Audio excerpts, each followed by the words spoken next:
Blah. Blah.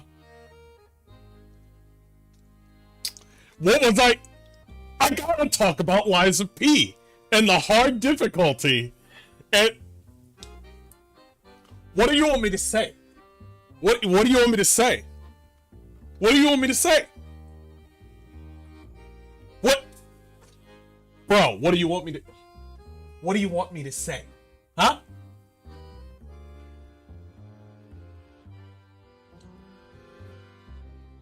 Yeah, absolutely, blah.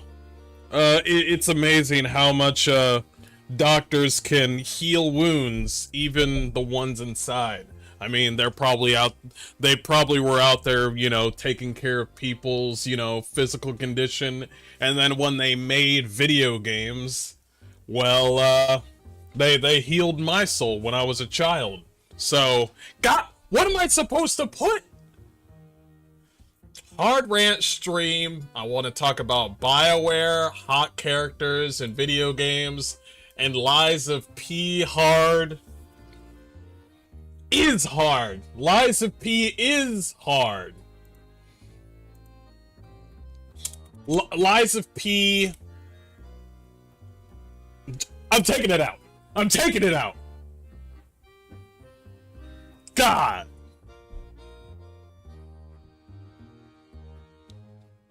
You know what? I'm putting it back. I'm gonna stand on business like fucking like fighting cowboy. I'm gonna stand on business. We're putting it back. What am I doing? What am I doing with my fucking life? What is this? What am I doing? My fucking big ass forehead and shit. I'm pissed about my fucking... Oh my god. Taking it off. I'm taking it off. I hate you guys. I hate you guys so much. I hate you. Oh my god, I didn't even think about it. Oh, I thought it was... I put it on there like it was just... Like it was just another day. And then chat is like, hold up. Something ain't right. Somebody gotta talk to this man? Or is it gonna have to be me? And I'm like, what are you talking about? We should just blame Venom, who just arrived. Let's just blame Venom. It's your fault, Venom, that I put Lies of P hard on my... Oh, I don't even want to say it anymore. I gotta take this thing off. Fuck. You think I care? You think I care? Fucking pieces. Gotta focus on everything around here. You never know when I'm peeing hard out here. You know what I mean? Listen, you either pee easy or pee hard. Lies of P. What the fuck am I doing with my life?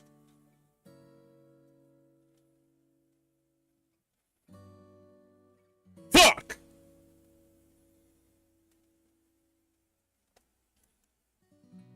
Hope you had a good day at work. I was off today, but thank you. The fucking heat, man. The heat. The heat was no fucking joke. Is no fucking joke.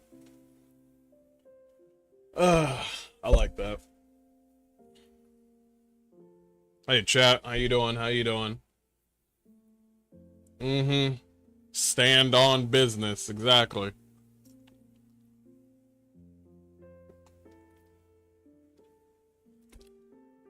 That's fine. Alright. Alright. Is it... Was it the title or my name?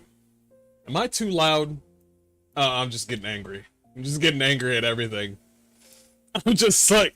By the way, we are also live on Kick today for the first time. So give a shout out. So we're gonna try to do Kick, a YouTube, and also we're gonna do some we're gonna try that for a little while. And we also got Twitch as well. Twitch has been doing pretty well. YouTube has been doing very well. We're gonna try Kick for maybe a week. And if Kick doesn't work out, we're gonna try to change Kick to Rumble.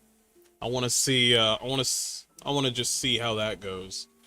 Hope you had a good day at work, though. I did. I look like a ninja. Nin.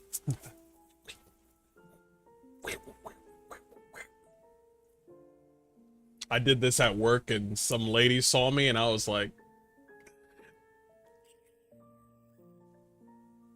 it had to be my crush that saw me. It had to be my crush that saw me. Exactly. No, it wasn't a regular person. Otherwise, I would keep on doing Naruto signs and shit. It had to be the one I liked. She's ignored me the whole time. This was back when I was a kid, by the way. She ignored me the whole time. But as soon as I start doing Naruto runs and shit, doing this and shit, she's like, I knew this nigga was a dumbass. And I'm like, fuck!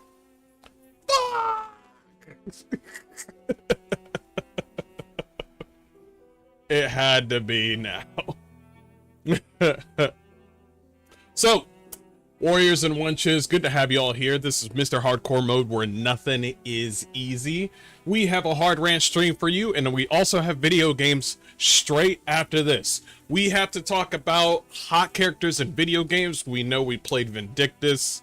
We will never play Vindictus ever again. We also need to talk about some activists demanding that Lies of P be a lot easier. And we're also going to talk about Bioware again.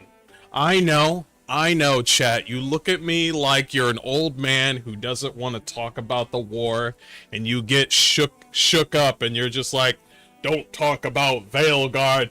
Don't do it, son. I don't want to talk about it. You don't understand. Like us Bioware fans are starving, and these motherfuckers are playing with our minds. I get it, but we gotta talk about it nonetheless. It's in relation to what Jason Schreier said on Bloomberg, so this should be fucking hilarious. Maybe she watches Naruto, but doesn't want to admit it. I probably didn't notice that because, you know, me being a kid at that time, so it's a whole different issue. But let's go ahead and change the screen, shall we? Let's go ahead and do that. Let's go ahead and do it. Let's go ahead and do it. I'll bring you guys up. That's fine. That's fine. We can do it. We can do it live. Fuck it. Fuck it. You know what I'm looking for? I'm feeling Skyrim. I'm feeling Skyrim. Any one of them will night. I'm feeling that one.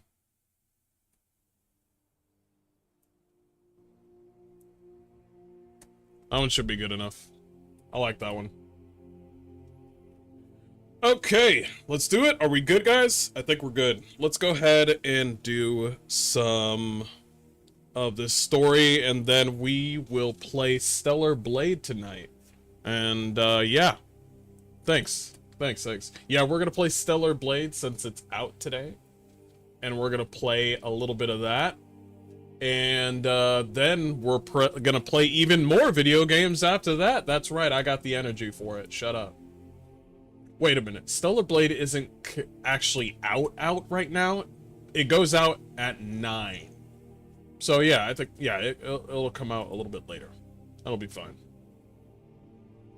What's Schreier's claim? Alright, if you want to see it. Let's bring it closer. Let's bring it closer. Closer! Closer! Where's the kettle helm? Right here. I've had enough of Veilguard cope. I've had enough too. But I'm gonna call them out every single time. I hate it because it's like, do I want to talk about this? No, because it's bringing up Veilguard again. But at the same time, what I hate even more is when people or like Paul Tassi and Jason Schreier who say the most disingenuous bullshit about us and the gaming industry, and nobody says anything about it. And I'm just like, nope, I'm gonna call it out. I'm gonna call it out. I would rather call that shit out and talk about it than to never have a discussion about Bioware again. Because these motherfuckers are coming in to our shit, and saying, oh, they're just a minority. No, fuck you, nigga. Fuck you. So let's start it off. I'm getting heat. It's already begun. It's already begun. It's already started. Okay. All right.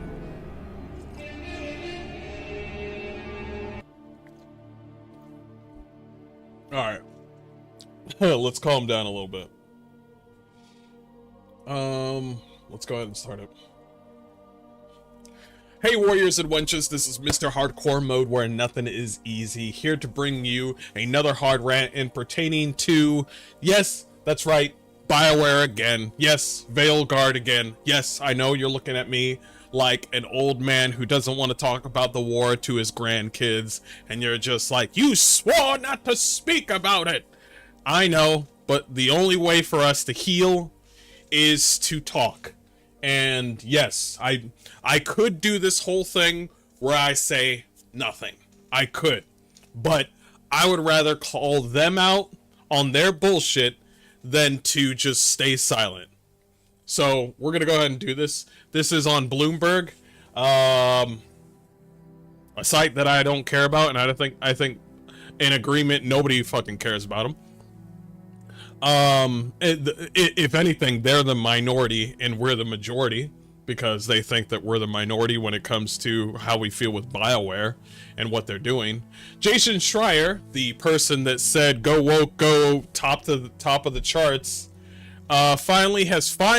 he's late though.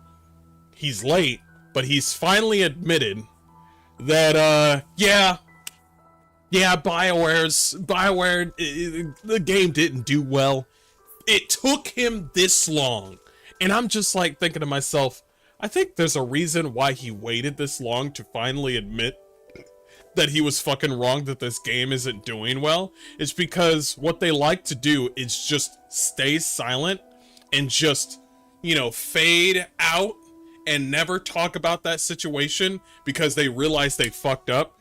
And then they come back like, the game didn't do well. And then we, as a community, have to come up, touch Jason Schreier on the shoulder and be like, nah, nigga, we remember what you said at the beginning. You said that this was the best game since sliced bread, or you said all this shit, all this hype over this game, and we're gonna call you out on that. So let's go ahead. Inside the Dragon Age debacle that gutted EA's Bioware studio, the latest game in Bioware's fantasy role-playing series went through 10 years of development turmoil. I mean, I'm glad you're talking about turmoil now. After you've been there talking to them, you have friends and connections within Bioware, and now you want to talk about the turmoil. Now you want to talk about it. Before you were just like, you know what? They're doing great over there. And I'm just like, okay, all right. So let's see what he has to say. In early November, on the eve of the crucial holiday shopping season, staffers at the video game studio Bioware were feeling optimistic. After an excruciating development cycle, they had finally released their latest game, Dragon Age the Veilguard, and the early reception was largely positive. Nigga still won't stop lying. Nigga still won't stop lying. Listen, just because people online say that they're positive a game does not mean that they are the wider majority. There are more people at home that don't connect with us online and say, this looks like ass. This doesn't look like a Bioware game. They're not connected in any way. They come, they go, they play their game, and then they just do their own thing at home. Those are the large majority. You're not looking at them. I like to look at the numbers. You're not looking at that. You see people on Reddit, and they're just like, you know how Reddit's gonna Reddit. You're gonna look at them and they're gonna be like, this is what we wanted. And we're not gonna base everything on what Reddit wants. We're gonna base it off of what the people want, who are the larger majority. The playing game was topped sales charts on Steam, and solid, if not spectacular, reviews were rolling in. Sir?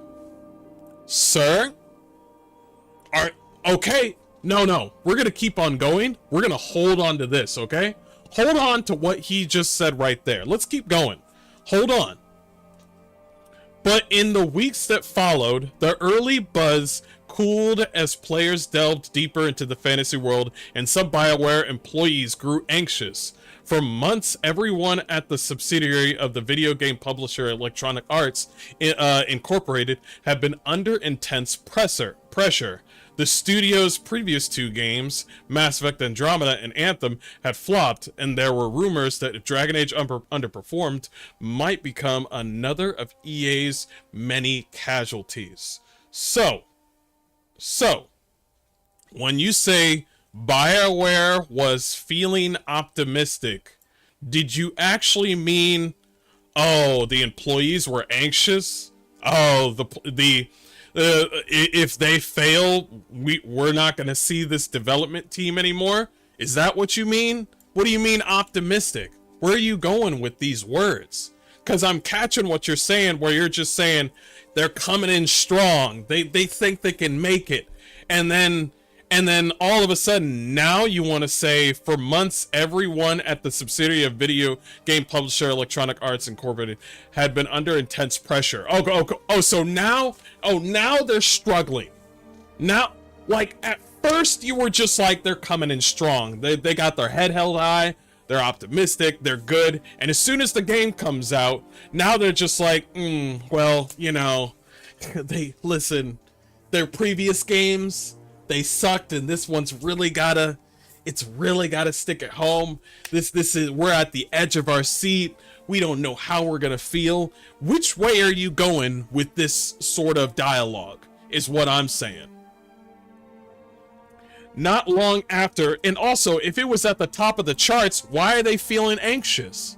I mean, I guess you could say you're anxious, you know, regardless of whether or not your game is good or not. I'm holding on to what you said right here, Jason Schreier.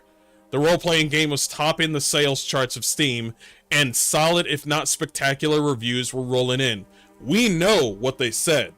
How every single review said what was the term? Because now I'm forgetting it, because I want to erase this from my mind. You all said IGN to Polygon. All of you guys said it was a return to fucking form. There it is. Y'all sounded like you just did an AI sort of chat GPT thing all together at the same time. So those same people also went back weeks or months later and said, you know what? Maybe we shouldn't have given it 100 or a 9 out of 10. And you do this, you see this from game journalists, where they're just like, AAA game, 100. And then they come back a month later, and they're like, maybe, listen, we knew that they were gonna fail. And I'm like, no, bitch. We know what you said before. Top of the charts, right? Good, come on back. Maybe that chart didn't mean anything.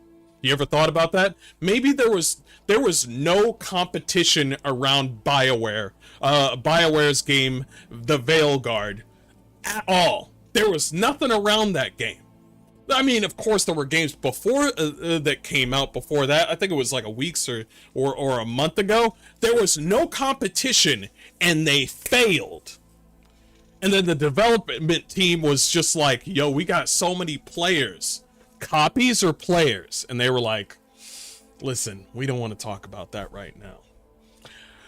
Not long after Christmas, the bad news surfaced. EA announced in January that the new Dragon Age had only reached 1.5 million players, missing the company's expectations by 50%. That is very, very big. So when you say top of the charts, what you actually meant is, I don't know what the fuck I'm talking about. Is that right, Jason Schreier? The holiday performance, by the way, this was a holiday. How the fuck do you fuck up this much on a holiday? The holiday performance of another recently released title, EA Sports FC 2025, was also subpar, compounding the problem. Well, maybe they should stop focusing on taking children's money with microtransactions over a fucking sports game and maybe focus on the gameplay. Maybe they might have something. What, you think I'm gonna suck EA's dick? Go fuck yourself. What they need to understand is what they need is good leadership in their team, which, by the way, that was Casey Hudson, and his ass left, and then the team just imploded in on itself. Mark Dara didn't do a goddamn thing except stoke the flames. So there's just zero leadership out there. And Corey Bush, fuck that nigga. You think I'm gonna trust somebody that cuts his dick off? Hell no. Hell fucking no. No. You all failed spectacularly. You did not get top of the charts spectacularly. You didn't get spectacular reviews. What you got was people, what's the word I'm looking for? Dick riding? Dick riding is a good one. What I'm also looking for is what they're doing.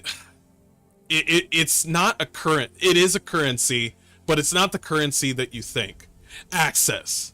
They gave you high scores on a AAA company because they want that delicious access. That's currency to them. They gave you a high score because they're just like, you know what?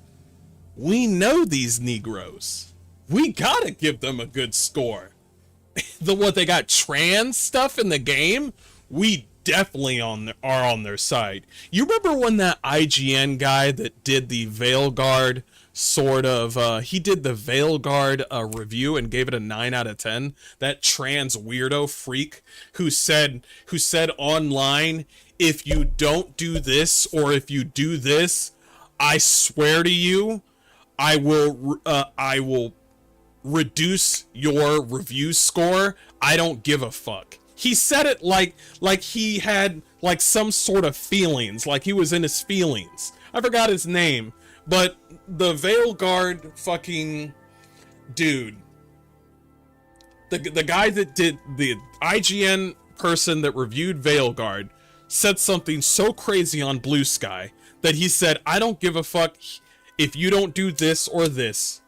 I gotta find that. If somebody could find that, I'd greatly appreciate it. The person that did the review for Veilguard on IGN said, you better do this or I'm lowering your score. And I'm just like, nigga, who the fuck do you think you are? Bitch? Who the fuck do you think you are? I forgot what it was, but I'll find it later and I'll attach it at the bottom of the video. Let's continue. As a result of struggling titles, EA Chief Executive Officer Andrew Wilson explained the company would be significantly lowering its sales forecast for the fiscal year ahead. EA's share price promptly plunged 18%. Jason Schreier? Do you know what numbers are? Do you know what those numbers are? Never mind, move on. Dragon Age had a quality launch and he had a high quality launch and was well reviewed by critics, and those who played Nigga. I swear to God, Jason Schreier knows how to write and he has proper grammar, but I swear to God, he skipped math class. He went straight to literature, straight to like anything involving literature and that sort of thing. He stayed right on English class and jumped right over like mathematics, statistics, calculation, all that sort of like stock. I'm like over here like, you might want to take a stock class. Jason Schreier. It's like, I don't like numbers. I know you don't like numbers, Jason Schreier, but when you go to school, please take your math class. And it's like, I don't want to. You do not say EA shares price promptly plunged 18%. You don't say like, where is it? Where's the 50%? Dragon Age had only reached 1.5 million players, missing the company's expectations by 50%. And then you come back and say, you did a good job. If the publisher and the developer are saying we're going down with the ship, maybe Jason Schreier, I know you're on land and you're watching the ship fall. Do not turn to the people and say like, that's a good boat. Do not do that. Do not turn to people watching the ship fucking sink slowly, people screaming and saying, and turn to me and say, you know what? That's a sturdy ship right there. I might want to get on that ship. And I'm like, go ahead, Jason Schreier. The ship's sinking right now. Why don't you get on that ship? And then Jason Schreier's like, I don't want to get my feet wet. And I'm like, nigga, what the fuck?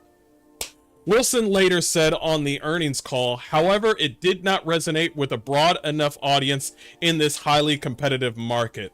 I'm going to be honest.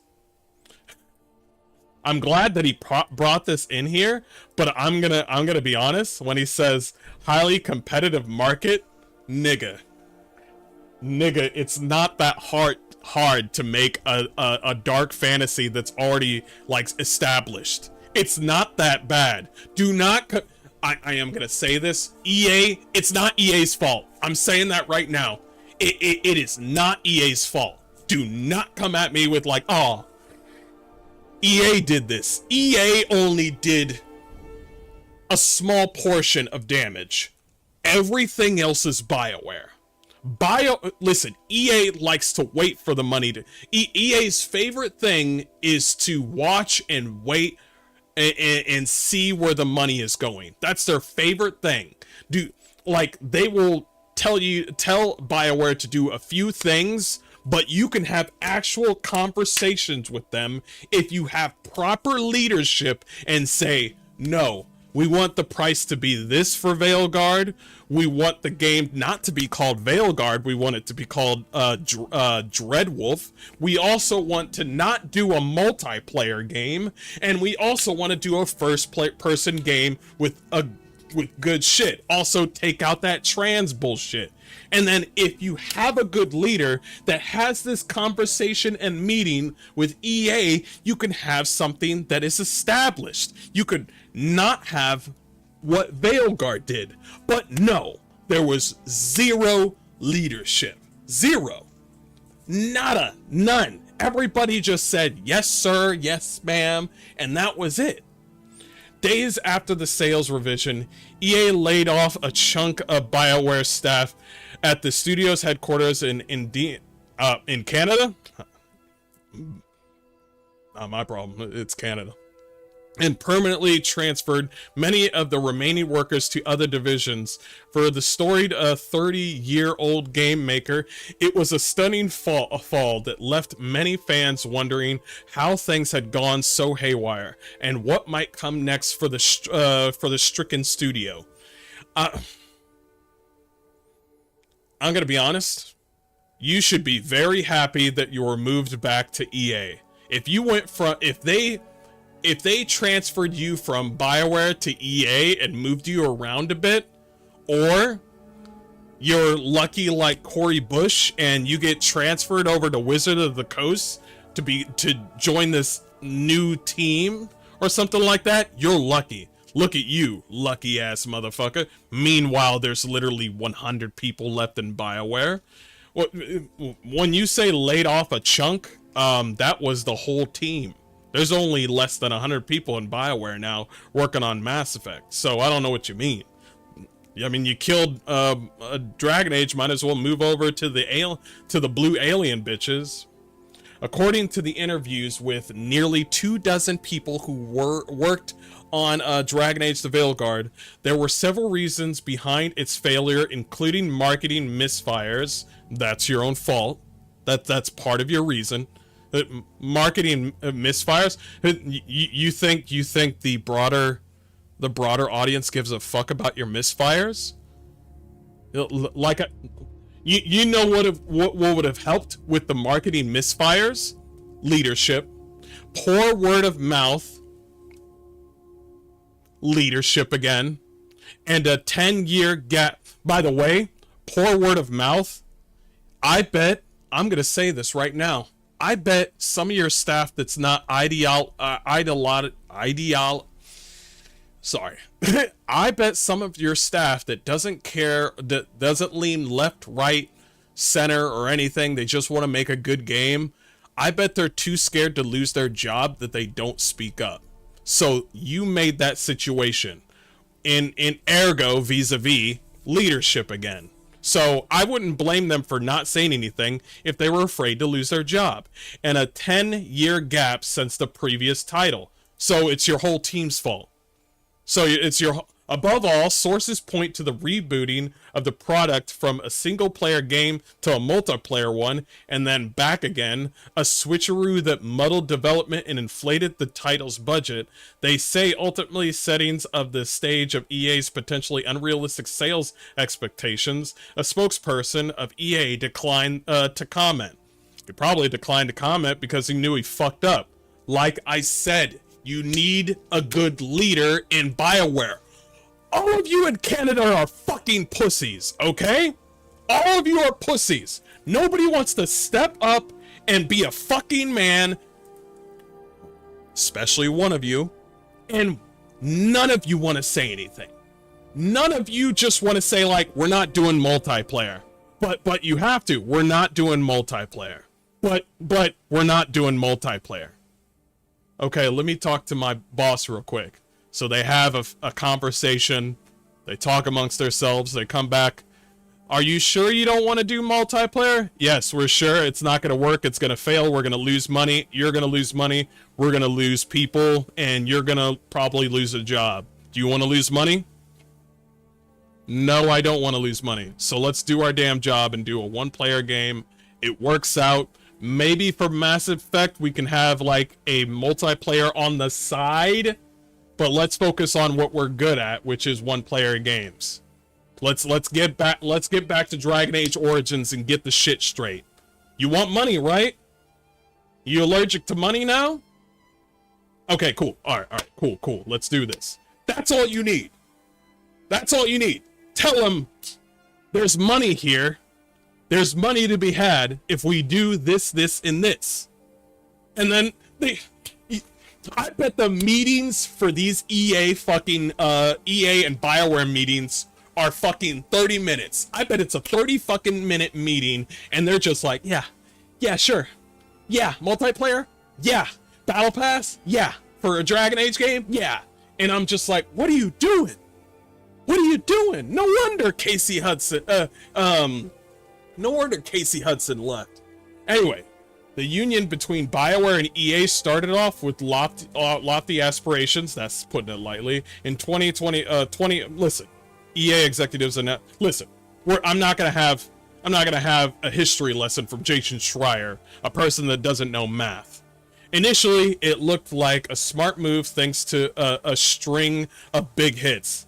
What do you mean a smart move there, Jason Schreier? What do you mean? You just had a conversation. What do you mean? In 2014, you're talking about the previous games. We're not talking about Veilguard. Gotcha. My bad. In 2014, Bioware released Dragon Age Inquisition, the third installment in a popular action series of dropping players in a semi-open world full of magic. Elves and fire-spewing dragons, yada yada yada, don't care. Before long... Ooh, they're gonna bring up Mark Dara. Thank God you're gonna bring up Mark Dara. Thank God that fucking one trick pony. The fantasy title went on to win the most much coveted Game of the Year award, and then they stopped. They won Game of the Year in 2014, and then they stopped because they didn't know what to make after that. Then that's it. That's it.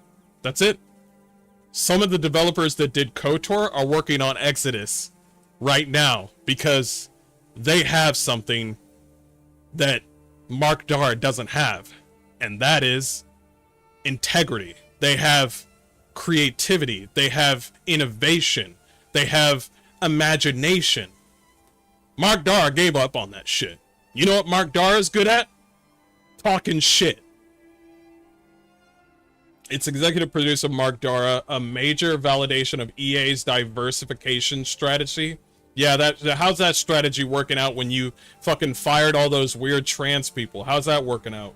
Before long, Dara and Mike Laidlaw, the creative director, began kicking around ideas for the new Dragon Age installment code named Joplin, aiming for a game that would be smaller in scope, but before much could get done, Bioware shifted the studio's focus to more pressing titles coming down the pike. In 2017, Bioware released Mass Effect Andromeda, the fourth installment. I think this is where Mike Laidlaw and Casey Hudson take a picture in here. Unlike its critically successful predecessors, the game received mediocre reviews and was widely mocked by fans. Okay, now, since we got mediocre reviews, now you'll bring up the fans. What if the reviews were glowing? Would you be like, well, what if IGN and Polygon said that Andromeda was fucking great? You know, back when IGN had a backbone. A little bit, not too much. I miss 2015 and 2020, 13 sort of IGN, but whatever. What if they said Andromeda was good? I'm curious, Jason, would you mention the fans at all? You'd be like, I don't understand. IGN, Polygon, and all these big people that want access to media, you know, they said that the game was great. I don't get it. I don't understand. The few months after the disappointing release, the head of the Bioware stepped down and was soon replaced by Microsoft Incorporated's Casey Hudson, an alumni of Bioware's early formative years. I miss you, Casey Hudson. I hope you're doing all right. Like much of the, I know he fucked up on. I think he worked on Anthem and a little bit of Dragon Age Dreadwolf, but I think that's it.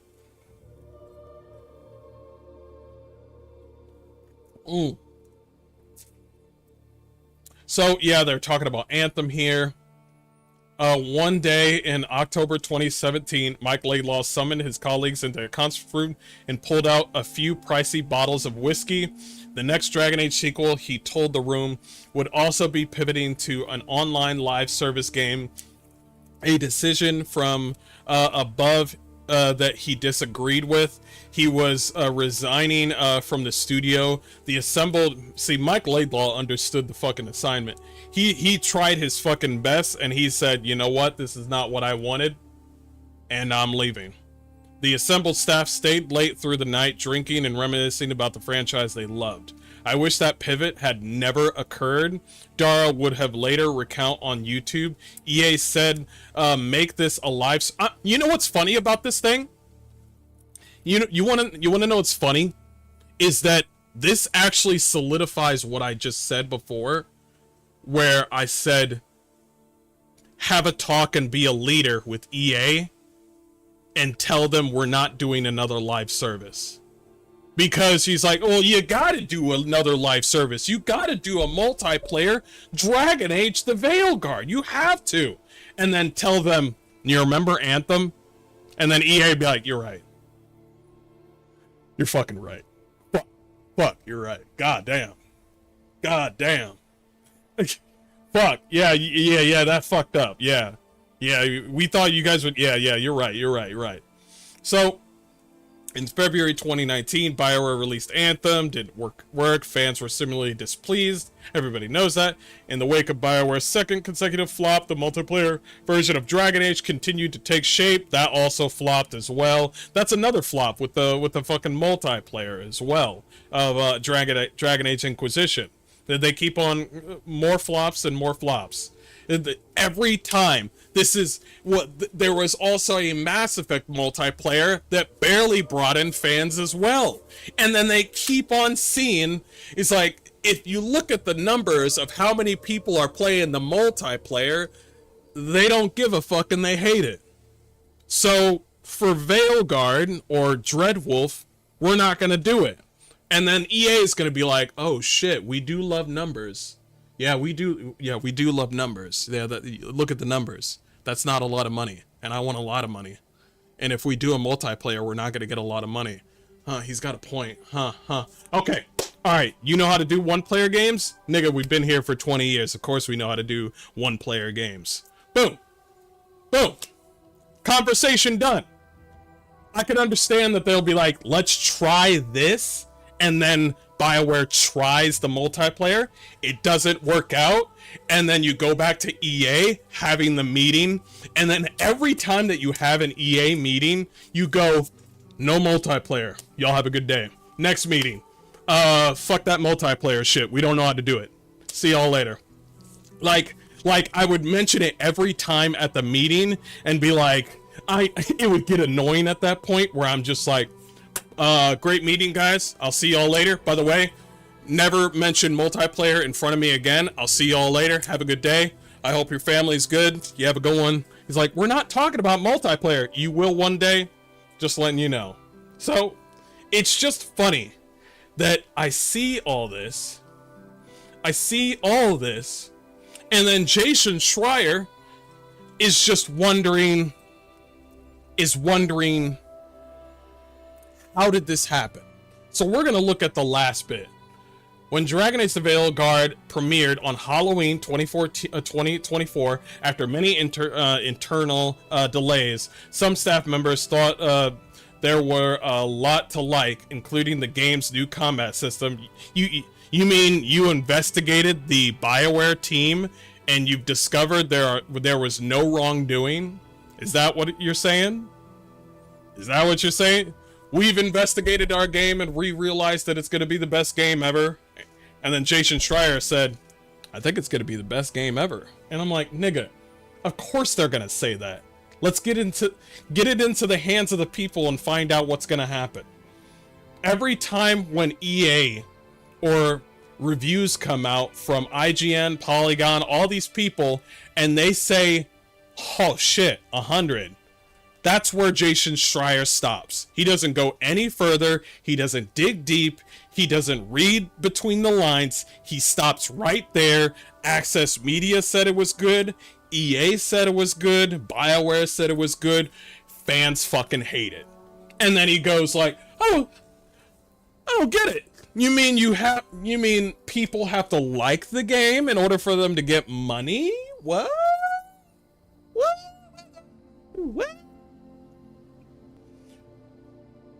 The reactions of the fan base are mixed. No, it's not. No, it's not. It's not mixed. Well, listen. Let me tell you something. If you go on Dragon Age on Reddit, which I really hope you don't do that, you will get one conversation and one conversation only. Romance gay shit. Those guys are the minority. That's all they care about. They don't care about combat, lore. That's all they care about. Smooching and butt fucking and scissoring. That's all they fucking care about. And if you look at the numbers for their likes and dislikes, it ain't fucking a lot. That's all they fucking care about. And I'm gonna be honest with you, not everybody's on fucking Reddit. Not everybody's on Blue Sky. Not everybody's on Twitter. The majority of people that liked Dragon Age still talk about Origins, still talk about Dragon Age 2 and fucking Inquisition.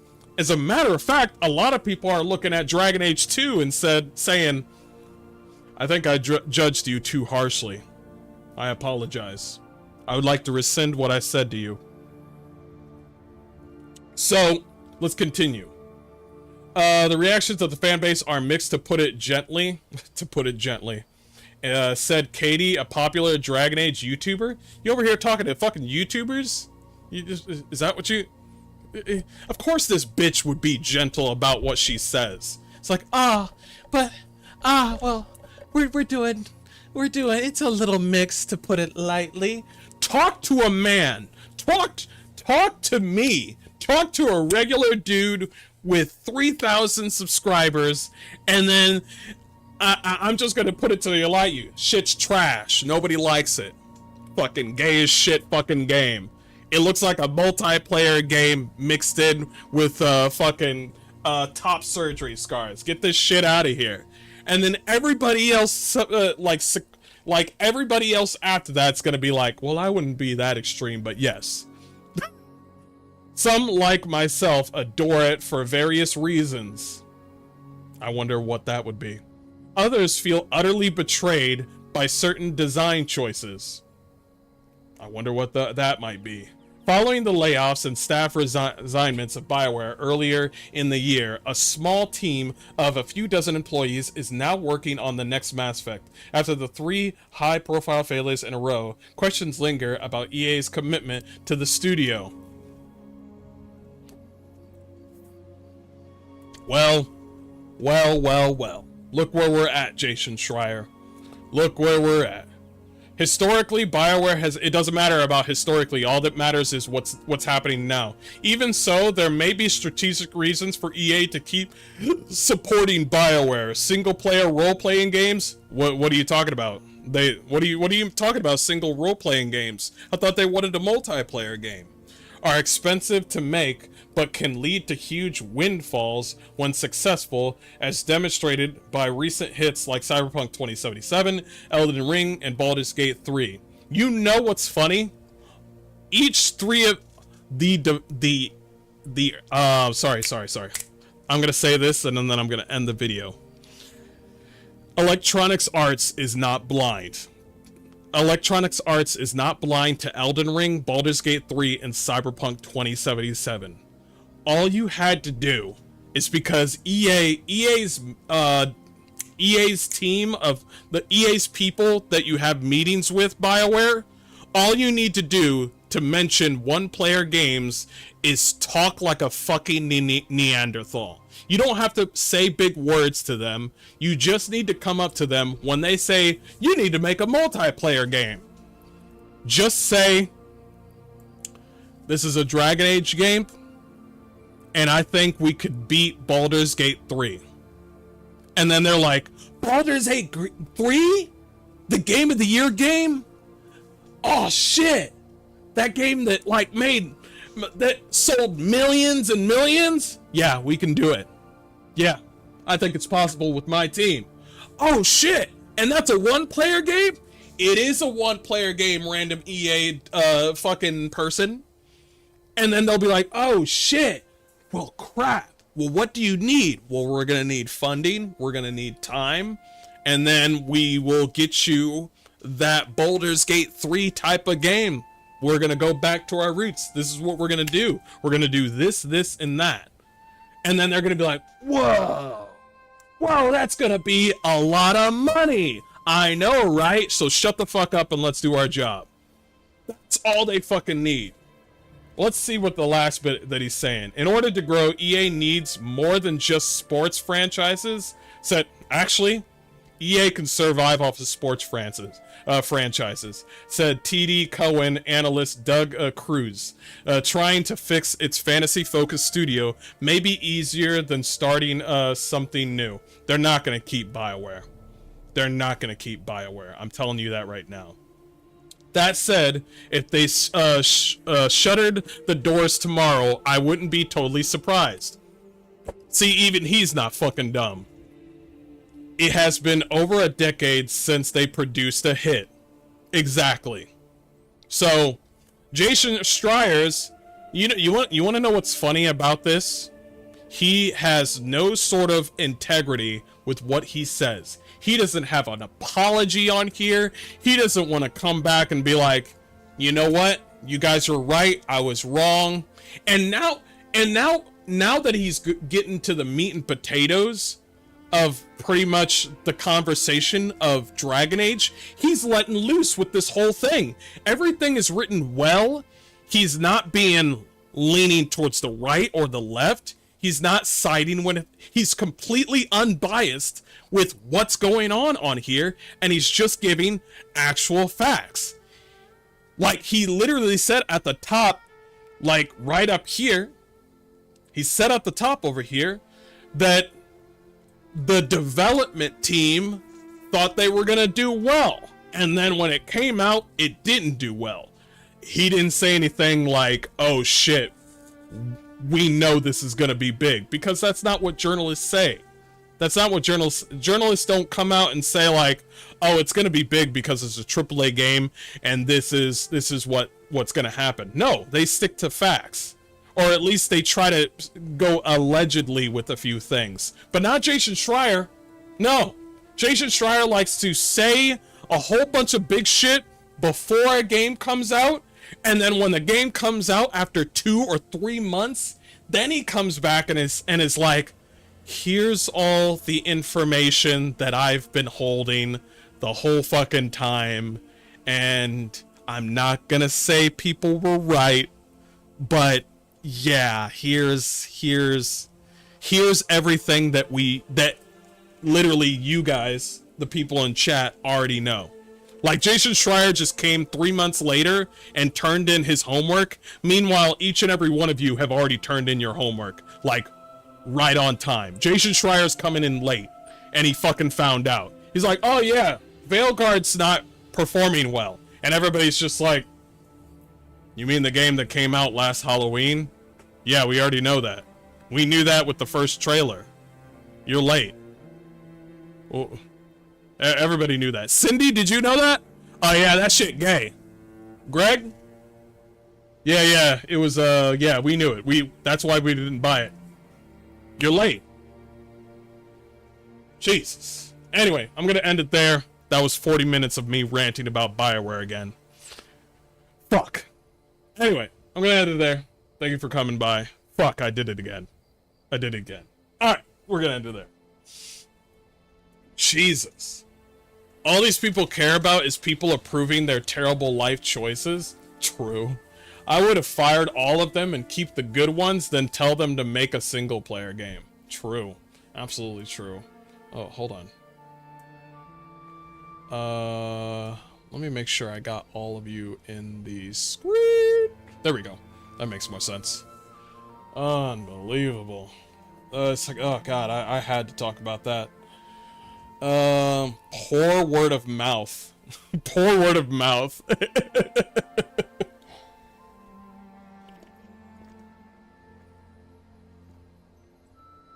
It's not Jason saying it then. Yeah, it's not Jason saying any of this. He's giving information on... He's giving information about, like, pretty much facts. On what EA said, what Bioware developers said, what certain individuals are saying. He's no way mentioning himself, because that's what you're supposed to do. You're not supposed to mention yourself. You're not supposed to go on here on Bloomberg and say something like, oh, well, I think. No, bitch, you don't think. You're a journalist. You're unbiased. Shut the fuck up. Give us the news. You can give a speculation. That's good. But you can't come out and be like, yo, it's going to be top of the charts, dude. They blame everything on erratic development, but will not admit Corin Bush, the dude transitioning at work, Sims 4 dev of no renown, wasn't exactly going to be the savior of the series. Wasn't fucking Corin Bush working on Sim 4? All wow, what the fuck? All he was working on was literally textures and shit? Jeez. It's failing upwards. Jeez. Oh god. I just realized, Mr. Hardcore, I found you a year ago because of Failguard. So thanks, Bioware, I guess. Man, it's been a year since I've seen y'all. Are you guys gonna be old with me? Y'all gonna be old with me, or are y'all already old? Briars is the oldest person here. Briars is the bald one. Briars is the bald one.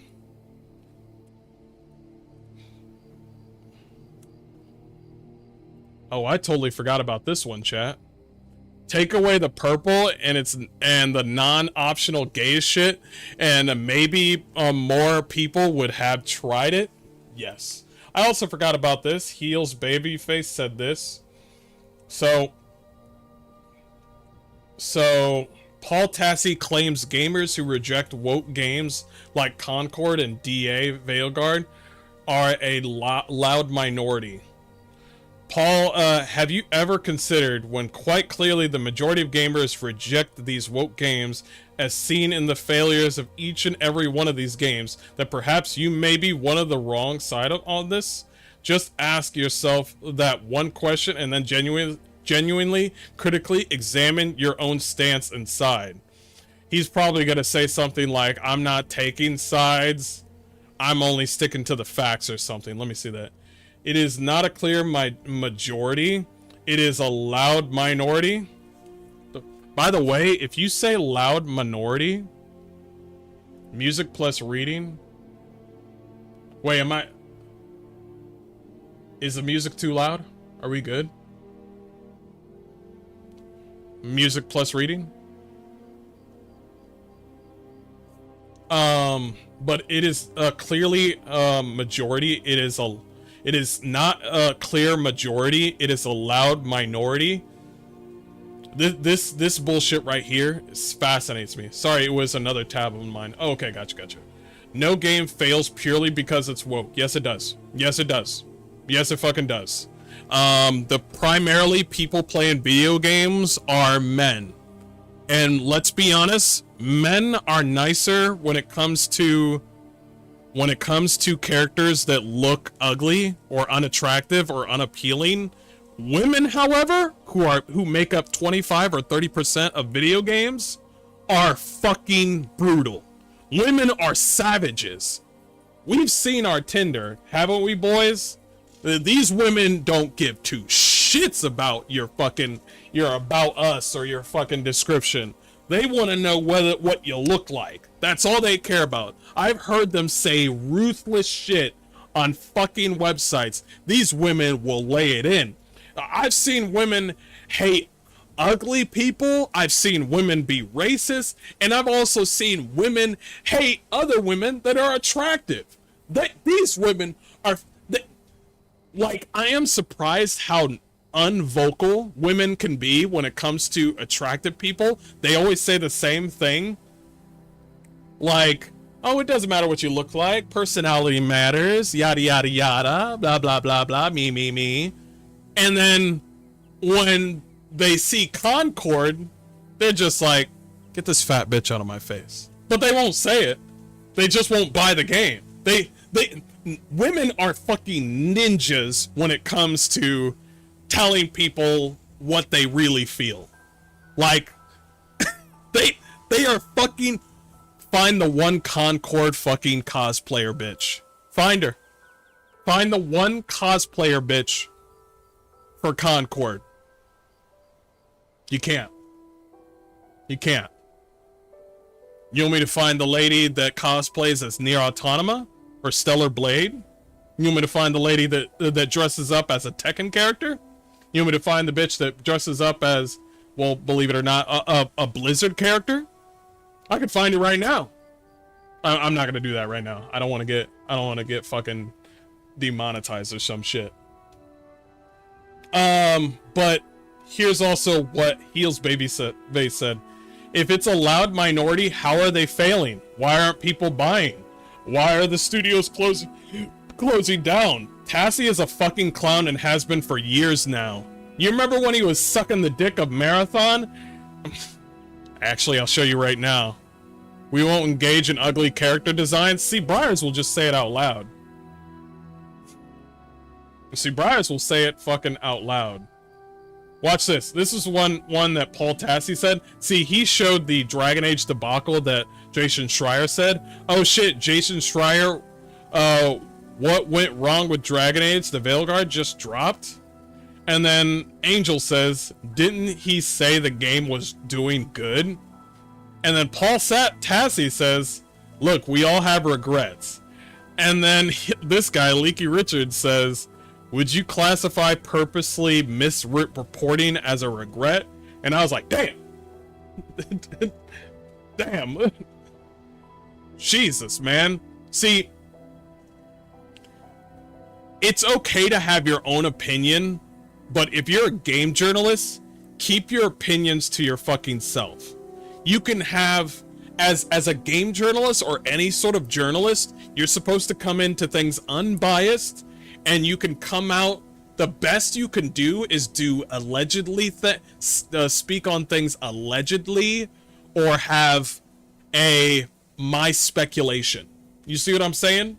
Where you see Veilguard come out, and you're like, my speculation is that Veilguard might have decent sales. See, you can do that. That makes sense. You know, my speculations is the game will come out and it will do pretty well. We'll see this coming month. That's it. You don't come out and be like, yo, it's going to be top of the charts. It's going to be the best thing ever since sliced bread. And then the game comes out and then you make this fucking stupid article that was fucking long as fuck and say, and speak on it like there's a reason for all of this. And I'm like, nigga, we knew. We know there's a reason. I finally turned in my homework. The homework was due last Halloween 2024. Oh, okay. Well, can I turn it in? No. Go away. You got a 0. You got a 0. It's 90% of men, 10% of women when it comes to RPGs. Really? RPGs? I'm willing to believe that it's like 20% of women. They will always blame real issues like gamers, expectations, difficult market, all those buzz terms, just to not admit that woke is the chief among them. I could have a conversation with you and also say that they actually did say that, because if you saw the Bloomberg article, like the woke shit was part of their design choice. And I'm just like, if that was your design choice, then it's just the way that Jason Schreier spoke on it was disingenuous in a way, because he didn't say woke shit is the reason that the game was bad. He just said, oh, it was the design choice. And I'm like, what design was that, Jason? What design was that? What was it? Was it the fact that the characters look like they're all short and they have big heads? Was it the fact that the characters look like they're straight from Concord? Was it the fact that you can become trans in the game and cut your fucking dick off or tits off? Or was it that? I'm telling you right now, any game that cuts your tits off is the most un-American game you can ever fucking find, or in the world. Because everybody likes tatas. If you're out here cutting your tits, you're not my friend. I'm sorry. I like tatas. I like titties. You out here cutting the very thing that makes this country great? Unacceptable. Unacceptable. Disgusting behavior. He's like, this game's gonna be great because you can do this. Ching, ching. And I'm just like, no, it's not.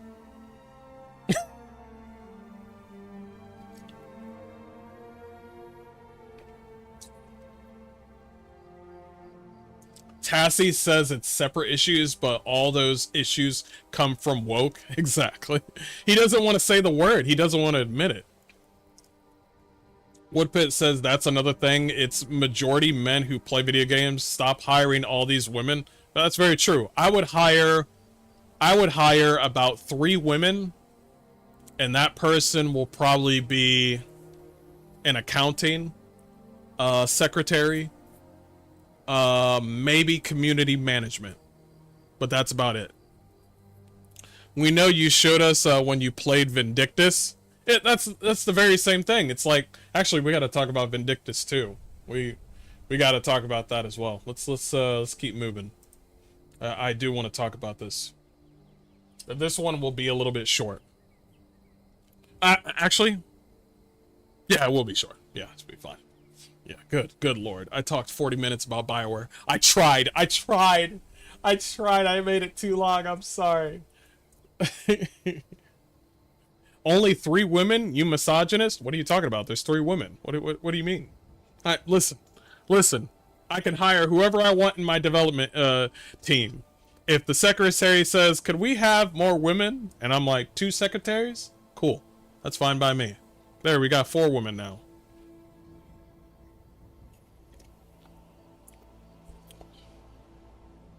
And if I see her walk into my office for a review or a to get hired, I'll be looking for any rainbow shit. And I'll be like, "So why do you want to get hired?" "Well, I want to get hired because this, and that."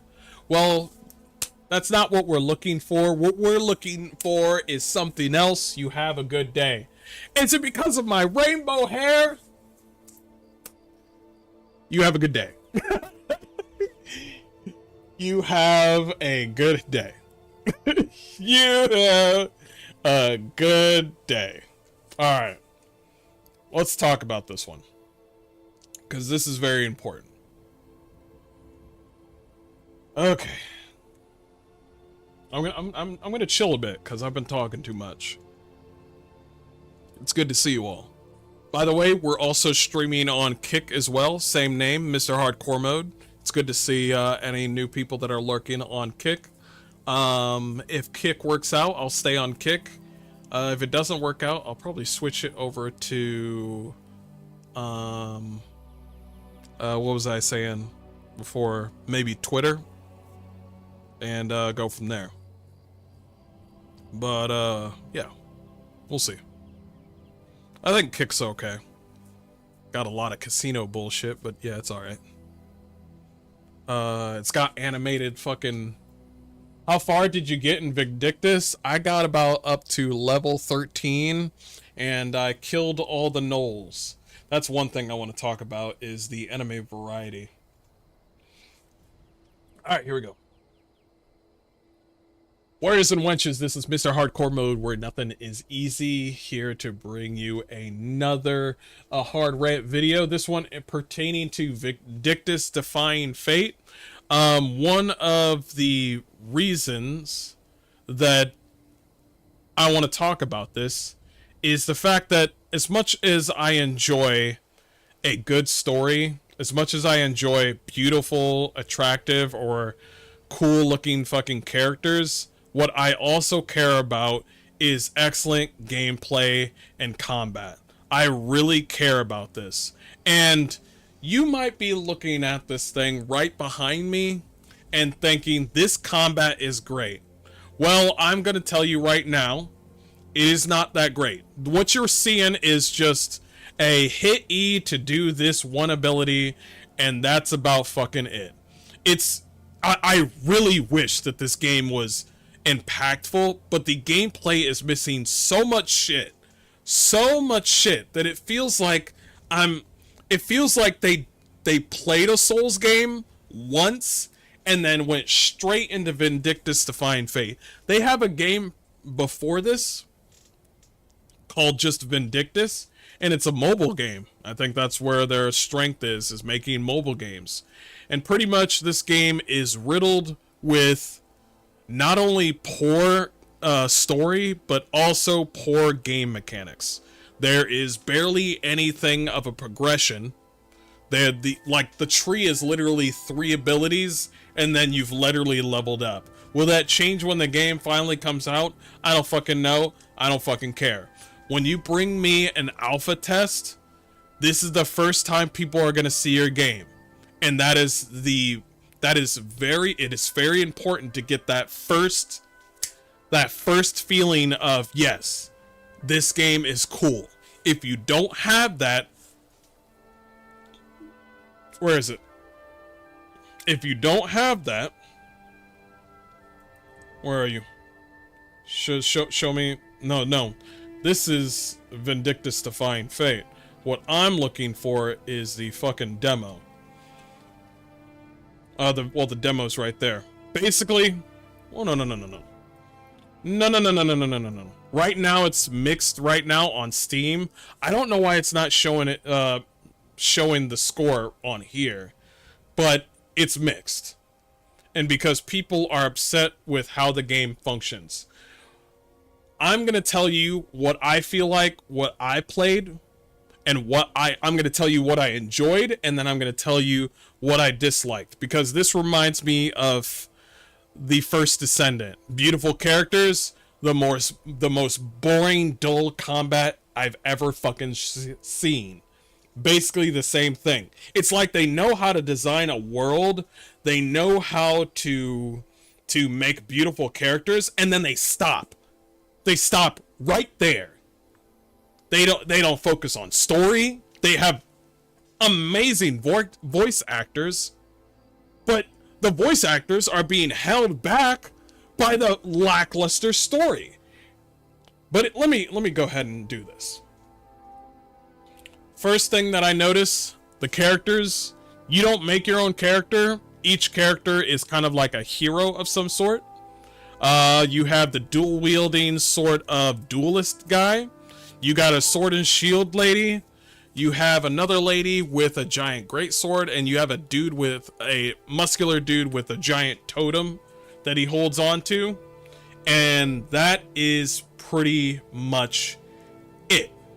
Now, you're probably looking at this like, this is not the actual combat, is it? No, it's not. These are all CGI. No, it's either a cutscene or straight up CGI. This is not the real combat. This is not how it functions. Also, there's no magic. Is there a magic user in here? Anybody like magic? You ain't getting magic in Vindictus Defying Fate. How do you miss out on making a Let's focus. Let's focus on the good. The landscapes are fucking beautiful. I wish they were more fantastical, but that was me. The characters look amazing. They're beautiful. You have a silent protagonist, so there's nothing much there. I think that's a strength. They eliminated the UI. You know how South Korean games always have like a whole bunch of UI bullshit on the HUD and shit?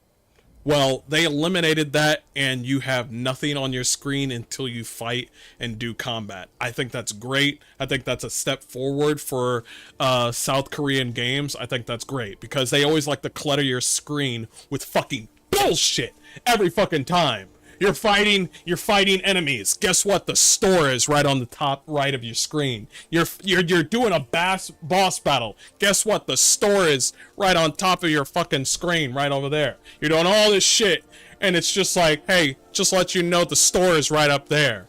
It's just, I'm glad that that's a good change here. The cutscenes in this game are great. The voice actors are great, and the boss battles. The boss battles are actually pretty great. I'll give them that. That's it. That was the good. Now let's focus on the bad of Vindictus Defying Fate. The combos are lackluster. The abilities don't add oomph to the combat. They don't have it feels like you're fighting paper. It has no weight to the abilities. The progression of your abilities and your character, there's no substance. There's no making builds in Vindictus Defying Fate, and I don't think you ever will. There's no like, maybe I could do a fire build, or like, you know, like an all like tanky build. No. You have your skill tree is 4 things. I put 3 up. Shut the fuck up. There were only 4 things. And I was just like, what the fuck is this, man? By the way, they were using the same fucking UI or progression icons as Black Myth Wukong, which I thought was funny. The other thing, the enemy of variety. You fight 2 things in this game. No, 3 things, I apologize. A boar, a wolf, gnolls, more gnolls. That's it. By the way, you want to know the mini bosses for gnolls? Another gnoll. You want to know the last boss for gnolls? A gnoll. I'm sorry, I apologize. It was a bigger gnoll. It was red this time. He had a giant hammer. That's it. That's it. That's all you get. There was a gnoll that had a bow and arrow, and then there was a gnoll that had a sword. That's it. Nothing else. I think I saw a gnoll have a boar like that one time. But that was it. There was nothing else. Like it gets tiring very, very quick. Another thing, performance issues. That can be fixed. Performance issues can be fixed. I'm okay with performance issues on an alpha test. We can move past that. The combos. Like I already mentioned the combos. Let's just keep moving on. The microtransactions. Listen, you don't change the way your character looks with loot. There is no loot in this game. The only thing that's in this game is little gems, ability points. This black thing, this weird red ball, this charcoal, all these things that you, honestly, when you play this alpha test on your own, you're not going to remember a goddamn thing that you pick up. It is a lackluster game of loot. How do you do that to gamers? You know, there are 2 things that gamers like. Attractive characters. Boom, you did it. You did it. Awesome. You did that part. You know what players also like? Builds. Builds and loot. They can't make builds if you don't got any loot. How do you do that? How do you do that? It's like, oh shit, I need to go to the... You open up a fucking chest. There are no moment in this game where you open a chest and you get a sword. You open a chest and you get a fucking, like, hammer or a broadsword. Or maybe you don't want your sword to have a... Maybe you don't want your sword and shield lady to have a sword. Maybe you want a hammer instead. No. You have a sword the whole fucking time. And then all you do from this point onwards is get the same weapon as anybody else that uses that hero. You move up from sword level 1 to sword level 5, and then you look at your friend and he's got the same shit. And you're just like, there is no build variety whatsoever. Now I know why your first game, Vindictus, failed. Now I know why. I know why it has mixed reviews. It's because you're failing to hear the fans. I'm pretty sure your fans are really pissed right now, where they're just like, I appreciate you bringing up the graphics, but can we get some build variety? Can we get some magic? Can we get a ranged person up in here? There's probably going to be a bow and arrow character sooner or later, but I'm surprised you brought out the alpha test and your only options was big muscular black dude with a totem, a great sword lady, a sword and shield lady, and a double sworded guy. That was it. You couldn't find one ranged guy out of that whole section. Are you fucking retarded? This is crazy. And also the story. How are you supposed to bring people in? Do not tell me, oh shit, they skipped the prologue. I bet your prologue was trash too. I bet that since in the alpha test they said we skipped the prologue, your prologue was probably shit too. All I heard people say was, oh man, you saved a girl who was the Oracle from enemies, and then you sent her home. Wow, that's an amazing story. That's an amazing story. That's straight out of some old school JRPG. Anything else that happens?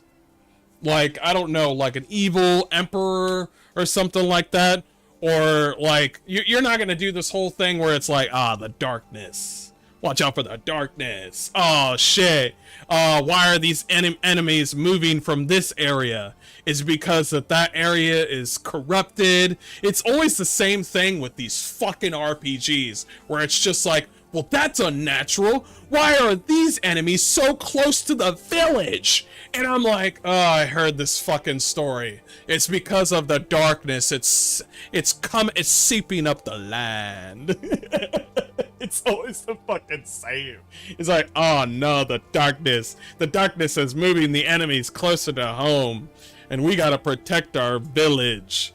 And what is it? What, you mean to tell me the main city, or when you go to the royal palace, the palace is like, we're not gonna help out the other villages because it's out of sight, out of mind. And I'm like, oh man, the king is evil. And I'm thinking to myself, no, the king is actually pretty based. He don't give a fuck about any of these other villages. I've already heard this story before. I've maybe it's because I've watched so much anime and so much, I've played so many of these video games, but the story, voice actors are great, by the way, but it's like, you want to uplift these voice actors. Perfect example would be Expedition 33. Great voice actors with a great story. Bada bing, bada boom. But if you give us give us great voice actors with a horrible story, guess what I'm gonna do? I'm gonna skip the cutscene. Like the one girl with the crossbow behind me, she hot, she cool, I like to see her. She got a fat ass. She don't talk about anything. She don't say anything important. She don't say anything that's interesting. She's just like, we need to do what we gotta do. And I'm like, okay, all right. You got any hobbies? Any sort of lore? You got a family? And then she's just like, I think she had a story later on where she's like, I got protected by a monster one time, but I forgot about it. And I'm just like, wow. That's great. That's an amazing story. All in all, what I'm saying is that, see, this is why I don't trust South Korean games, because this is the one South Korean game that another South Korean game with poor combat, but this is another one of those South Korean games that know how to design characters that people want, and then that's it. Their focal point is the microtransactions. You want your character to look... No, I don't have it. I was going to show you my character, but I uninstalled it. You want your character to look like a complete slut? You can. Do you want to do anything else in the game? No, you just want to look at your character all day. Exactly. The jiggle physics, they work their fucking ass off on the jiggle physics. You want to know how I know they work their ass off on the jiggle physics? I put my girl breast size all the way fucking up, ass all the way fucking up, and then there was another character that did the same thing, exact thing, because I was like, bro, of course, there was no other option. And then I accidentally bumped into his character, and I guess it had, I guess there was a bit of, like, there's a physicality. You can bump into other characters in the game. But here's the funny thing is that your tits or anybody that's touching your character can actually interact with the tits. So you can bump into them and actually hit one of the tits. So what I did was I hit my character's tits on her tits, and they actually reacted perfectly to each other. Right titty, I hit her left titty. Left titty, I hit her right titty. And it was so in sync. But they don't do that in the fucking combat. I dodge, and I still get hit. The lock system is trash. But for some odd reason, the titty physics is on point. They said are the jiggle physics done, sir? Yes, they're done. You can stop working now. The game will come out tomorrow. And I'm like, what? What? That's it? So, as much as I appreciate what South Korea does, you all need to fucking figure out what to do. Because for some odd reason, South Korea knows how to make beautiful characters in a fucking video game and then stop. But when it comes to South Korean drama and action, they know how to make a story. They know how to make... Have you seen period pieces for South Korean dramas? They're so fucking good. It's like, yo, we don't like to make stories in our video game. And I'm like, why don't you go talk to one of the people that do South Korean films and make a good fucking story? And for some, like the people that work on film in South Korea are just like, oh, I got a really good story. And then I end up watching all of it. But the people that work on video games are just like, some knights, a mercenary, some gnolls, you fight the gnolls, you win, panty shot. And I'm like, what? That's... So, I implore any developer, especially South Korean devs, to really, especially Vindictus dev team, this is a message out to you. You really need to not only double down, but triple down on your combat. We're about to play Stellar Blade. I played the Stellar Blade demo with you. Not only did I get ass and titties, I also got good gameplay. So that's a South Korean development team. You guys need to talk to each other and be like, yo, bro, how do I make a good game? And then the South Korean team in fucking Stellar Blade's like, well, what kind of abilities do you got? What kind of progression do you have? Well, we got like 5 abilities. And then he's like, woo, yeah, we need to talk about that. All right, sit down. So please, I beg you, talk to one another. Figure it out. Because I don't want this game to fall. I don't want games to fail. Unless you really want to piss me off. Then I want you to fucking fail. I like how some of these creators and YouTube are just like, we don't want games to fail. Actually, failing is a good way to learn. So yeah, I want some games to fail. So yes, I don't want the development team. I guess are they live right now? Yeah, that guy right there. Yeah, this nigga right here with the nerdy fucking Harry Potter like fucking like I don't think he's part of the development team. I think he's just a streamer. But talk to him. All right? Talk to him. Listen, I don't know how to speak their language. All right? Anyway, I'll end it there. Thanks so much. We'll see what chat is saying. When you play Stellar Blade, it will hook you in. I just know it. I know what you did there, okay? For an RPG, not being able to customize builds is weird. It is very weird. Why do I have a sudden urge to pop in Kingdom Under Fire, Crusaders, or Heroes? I wonder if I can play those games right now. What's your favorite K-drama? Kingdom. I know it's on Netflix. Kingdom right now is so fucking good. Oh man, it's like a slash of drama, a slash of horror, and a slash of combat. The combat in that K-drama is so good. I love Kingdom.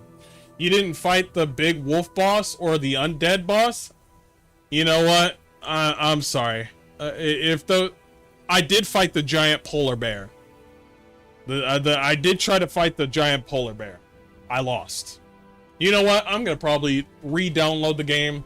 Just listen. All I did after I was done playing with you guys, with Vindictus, all I did was go up to other female fucking like big tittied enjoyers, and I hit my tits on their tits, and that's all I did. I thought that was the end game. I thought that's what we were doing. I thought that's what we were doing. Is that what we're doing?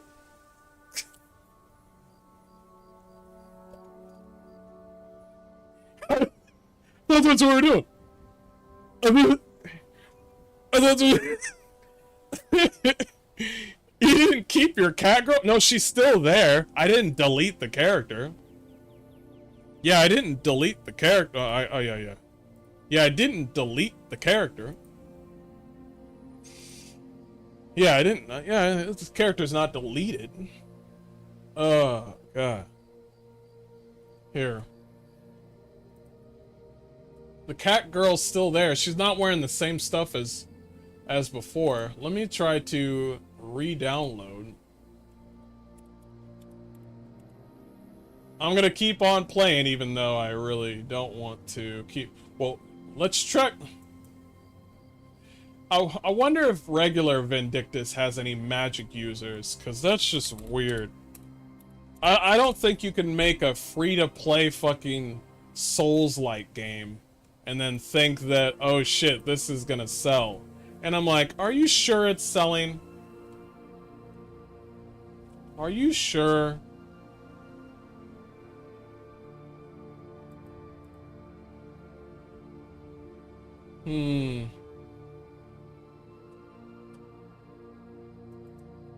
Hold on a second.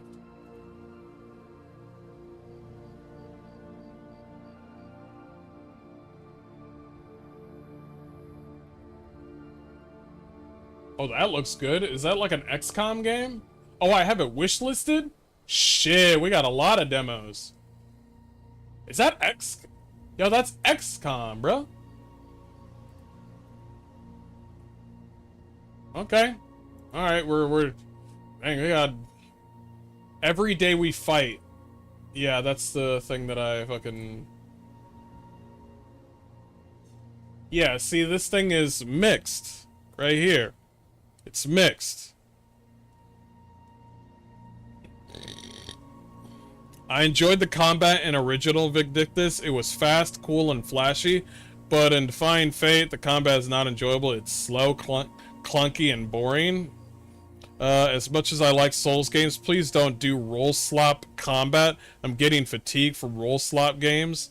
Can't even play for more than 5 minutes without a crash. That's an alpha test.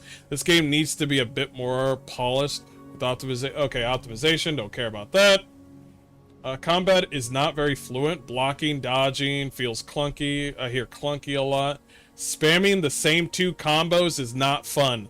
Leveling skills has a 0.05 impact in your overall character power. See, this guy understands. This guy gets it. You know, I'm gonna give him...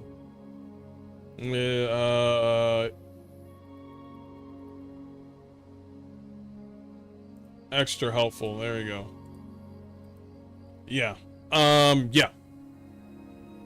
Doesn't really feel, doesn't really have the player skill expression you are expecting from an action game like this.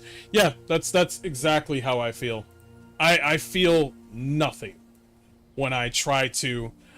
as a matter of fact, every time when you level, you have to have that giddy feeling of like, ooh, where am I gonna put my points in? Where am I gonna put my points in? And then you look at your female big-tittied woman and you're just like, I'm gonna put my points in you, and she's just like... It don't feel like that. Every time when I level, I'm just like, what the fuck do I want to do? I don't know. What are we doing? What are we doing? Were you able to tell them what they should work on or should fix? Yes. I was able to put that in there as well. Oh, God. Where are we? We are an hour and 38 minutes in. Should we talk about Lies of P? Yeah, sure. Lies of P. Yeah, let's go ahead. All right.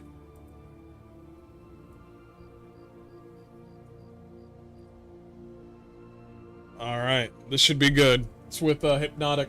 Let's see what he's got to say. This is related to Lies of P Overture, and pretty much the overall game having a difficulty fucking slider now on a Souls-like game. So if you guys are not aware, Lies of P Overture DLC has officially released and was shadow dropped during the Game Fest show recently a couple of days ago. And now we have an example of what happens when a DLC comes out and it's being played by people that should never play video games like this. Lies of P Overture, according to Insider Gaming, the difficulty is going to be reduced soon because a lot of people are complaining about the difficulty of this DLC. They're saying it's way too hard. They're saying they can't complete it. And later on in the video, we're going to go over the entire Steam forums. I think we should start gatekeeping now. I don't know about you guys. What do you think? I think we should start gatekeeping. I don't know about you.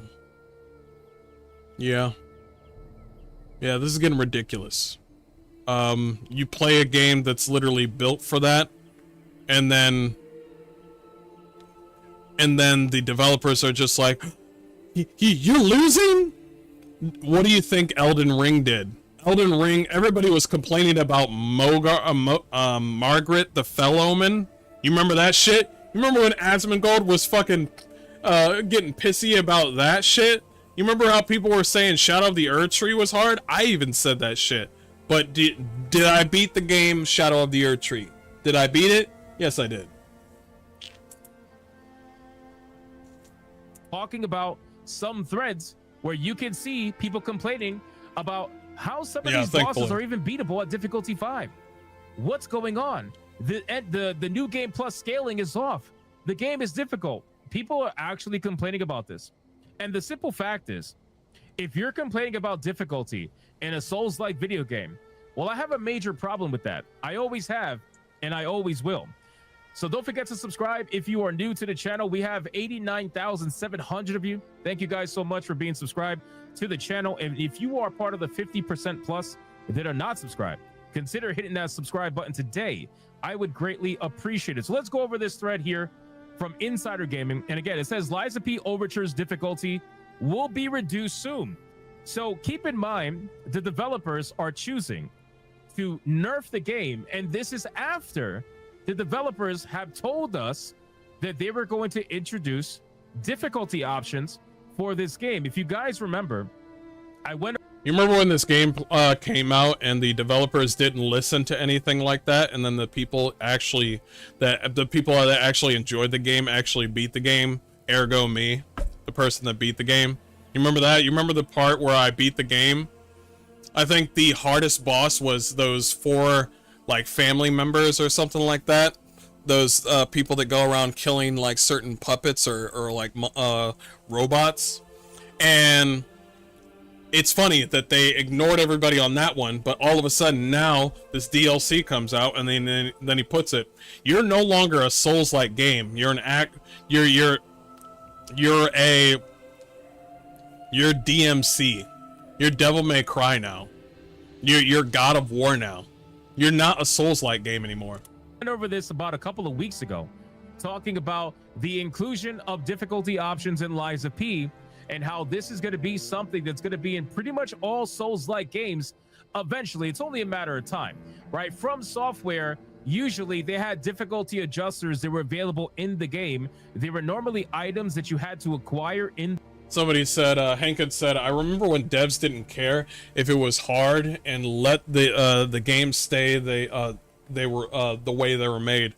You know, this is why I like Russian developers, because they really don't give 2 shits. Perfect example would be fucking the overall cheating of well, this is a bad example, but there's a whole bunch of cheating and shit going on with Escape from Tarkov. And the development team is just like, whatever. And I'm just like, you actually do need to fix the... you need to fix the cheating. But the fact that they barely do anything about it is astonishing to me. The game that would make it either easier or harder depending on whatever item you got. But it was still an item that you had to get. And, you had to step over a couple of hoops to get there. Now they're going to just give it to you in the menus, and once From Software starts doing that with the menu difficulty sliders, I mean, at that point, we're cooked. It's not really going to, you're not even going to, what Souls-like games are today, or what they were yesterday, is not what it's going to be today and in the future moving forward. So players who found no, it's not that. It's that no, he's wrong. These are not going to be Souls-like games anymore. There's going to be people that make Souls-like games. Absolutely, abso-fucking-lutely. However, there are going to be people that put difficulty sliders. I'm gonna let you know, if you put a difficulty slider in your fucking game, it loses all meaning of being a Souls-like game. So then you're going to become a different game. You're not going to delete Souls-like games. As much as I love to gatekeep, no. All we do, and all we'll say from now on is like, oh, so you're not a Souls-like, you're just God of War. You're just an action game. You're not a Souls-like game anymore. You're just an action game. That's what you are. You're action adventure. You're not Souls-like. Lies of P Overture's DLC too challenging. Can rest easy, as the director has just confirmed that a difficulty reduction is on the way, along with various other changes. Now, I've spoken to some people who have played this game. I've spoken to people who have played the DLC. I've played the original game. I've beaten it completely. Did I miss the sound? Hold on. The sound just disappeared? But I haven't played. Hey, wait. Hold up. That was probably me.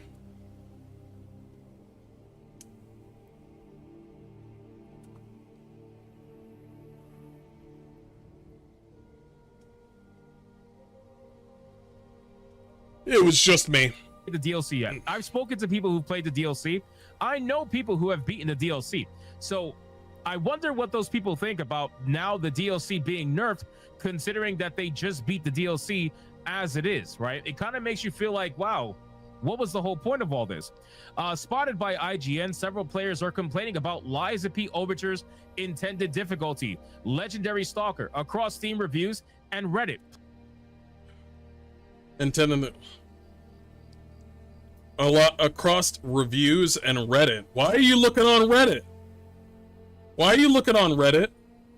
Just look at the Steam reviews. Why are you looking at Reddit? Players are concerned about enemy damage output, with regular mobs taking out massive chunks of health or outright defeating the player within a couple of hits. Doesn't that sound familiar though? Like seriously, doesn't that sound very familiar to... It sounds like Margit the Fell Omen, where everybody was pissing their pants because they couldn't defeat Margaret the Fell Omen. Meanwhile, we just... Listen, I defeated Margit the Fell Omen with a wand and a sword. So I don't know... Also, Margit the Fell Omen just had the easiest telegraphs of all time. Like, Margit the Fell Omen had the easiest telegraphs, and then we're still complaining. You know what's funny? Everybody was complaining about Margit the Fell Omen. Now people play the game a second time, and then they don't even feel Margit the Fell Omen anymore. This is what happens. This is what happens every single time with the Souls-like game, is where you play the game, you're like, oh, this is so difficult. You beat the game, you come back to the game later, everything becomes easy. Do you see what I mean? Because if you take away that sort of... Your first moment is everything when it comes to most video games. So if your game becomes easy, you're not going to remember anything. What are you going to remember? I played God of War. I don't remember any of the enemies' names. I played Devil May Cry. I don't know any of the enemies' names. However, when I play Elden Ring, you bet I remember every fucking boss. Mini-boss. You bet. You remember that fucking stupid stone cat? The gargoyle cat that stabs you and swipes at you with a giant stone greatsword? Oh, I remember that bitch. Pretty much every Souls-like game, most enemies are going to kill you within a few hits. Most bosses, some of the bosses are going to kill you in a few hits, especially if you're not good at dodging. Get good.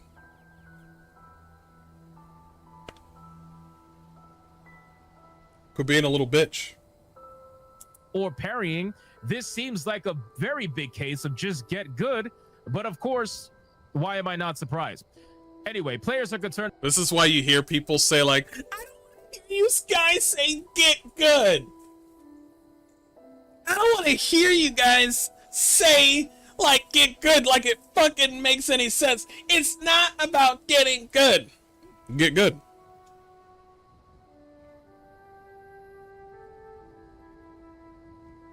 About the damage output with regular mobs taking out massive chunks of health.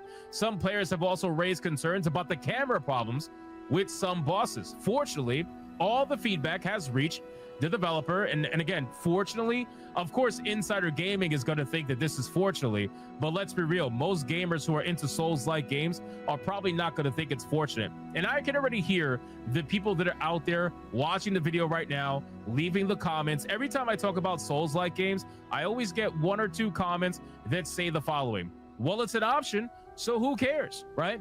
It's an option, it doesn't bother you, but if I play Animal Crossing and I say the game is boring, the developers shouldn't come out and just start giving me action combat.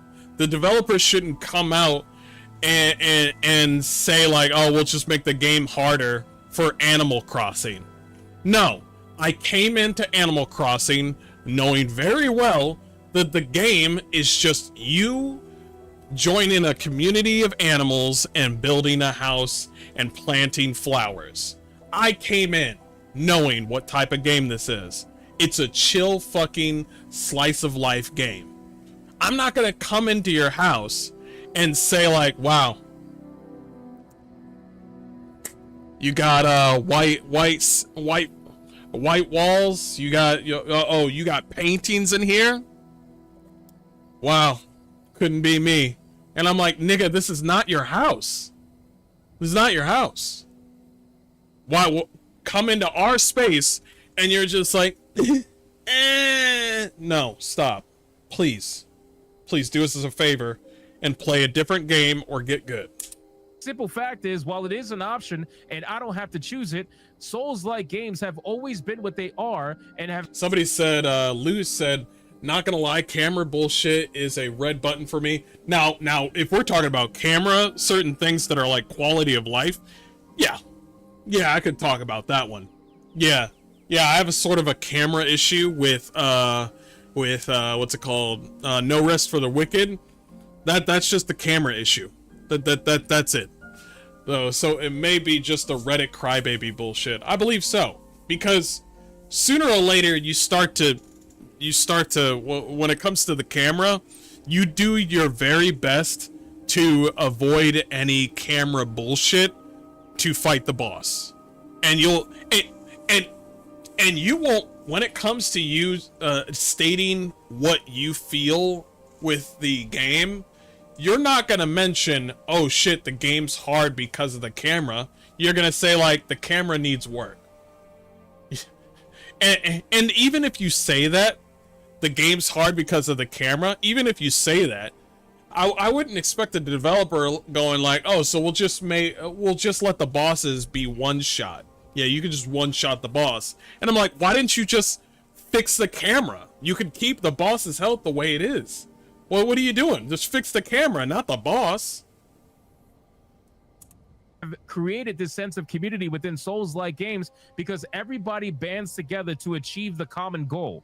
To achieve the common goal of beating the game as it is and as it was intended by the developers to be beaten. And if you can't do it, everybody's going to tell you the simple phrase of get good. Get good. That is what made Souls-like games so special. Because when you talk about a Souls-like game to another person who likes or plays Souls-like games, you guys already know where you stand. You're going to be talking about the difficulty of the bosses. Hey, did you beat this? Did you fight this boss? How did you beat him? Blah, blah. You're not going to get that now. With difficulty sliders, especially menu sliders, not item sliders like Dark Souls games had, you're going to get this situation where everybody's going to have a different experience. And that's kind of unfortunate. Everybody should really come together and create this camaraderie with Souls-like games and try to beat the bosses as they were designed. But it looks like that's not going to happen. So then it says that they have already addressed the difficulty concerns in Lies of P Overture director's letter. Director Ji-Won Choi revealed that the developers have received a lot of feedback since the launch and are reviewing it carefully. Of all the issues highlighted in the feedback, Neowis is paying close attention to the combat experience. They explained that the team has identified some areas that haven't turned out as they were intended. Hence, they are working on various adjustments for Lies of P Overture, including difficulty reduction. At the same time, combat is one of the most fundamental experiences in Lies of P. It is. Developers will have to undergo. At the same time as combat is one of the most fundamental experiences in Lies of P, you take away that fundamentality, you're not Lies of P anymore. I mean, Insider Gaming is saying, fortunately, this is going to have a change. But you literally just said it's one of the fundamental experiences in Lies of P. You take that away, what game are you? Oh, that's right. You're an action RPG now. You're an action adventure game. You're no longer a Souls-like game. Throw that Souls-like shit out of here. That's not who you are now. The game's easy. It's like, oh, boss hard? Go to easy mode. Meticulous work and thorough testing before releasing any changes. Neowis is currently reviewing all the specific details and the schedule for this patch. So, again, if you are somebody who has beaten the DLC already, and you are at the point now where the game's about to be nerfed, that's unfortunate, right? It's unfortunate because now, I mean, it's probably better for you because you could feel more accomplished, but now everybody else and their mother is going to get a free ride throughout the DLC. Now, if you look over here, let me show you on the Steam forums really quick. This is where things get a little bit interesting. Let me make it a little bit bigger. So you got people that are questioning what's going on with some of these bosses, and it seems like a lot of them are having difficulties with multiple. This not some weak, impressive thing like Nameless Puppet NG +4. Wait a minute. You're on New Game Plus? Wait. Let me, whoa, hold up. You're on New Game +5, and you're getting 1 or 2 shot. And you don't know why you're getting 1 or 2 shot?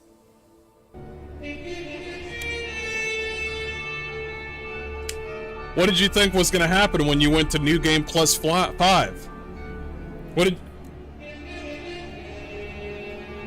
And here's another thing. If you're on New Game +5, you should not be getting hit at all. You know the game. You know the rules. You are the man with the plan. You should not. If you're on New Game Plus, you should be doing a speed run by now. If you're on New Game +5, you should be doing a no-hit run using the rusty longsword. That's what you should be doing now. And you're over here like, I'm getting 1 shot on my favorite game that I've been playing for 300 hours? And I'm like, you don't know the attack pattern of the enemy at New Game +5? Are you serious right now? You should know every move. What? Nothing should become a surprise for you. When you're walking through the game and you get surprise attacked by the enemy, you shouldn't go like, whoa, I didn't see that. You're on New Game +5, dude. Every door, every building, every enemy, by this moment, you should know how many enemies are on a level. That doesn't make any sense. And also, your build, here's another thing though. You're also accumulating a lot of damage as well. Do not come to me with this bullshit where I'm getting 1 shot. You should also be 1-shotting the enemies as well, because your build must be. Do not come to me where it's just like, oh, I'm doing the same damage. No, you're not.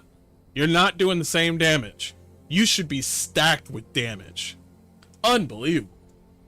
New Game Plus playthroughs. As a matter of fact, here's a perfect example. When I beat Lies of P, I had a build that was very, very strong.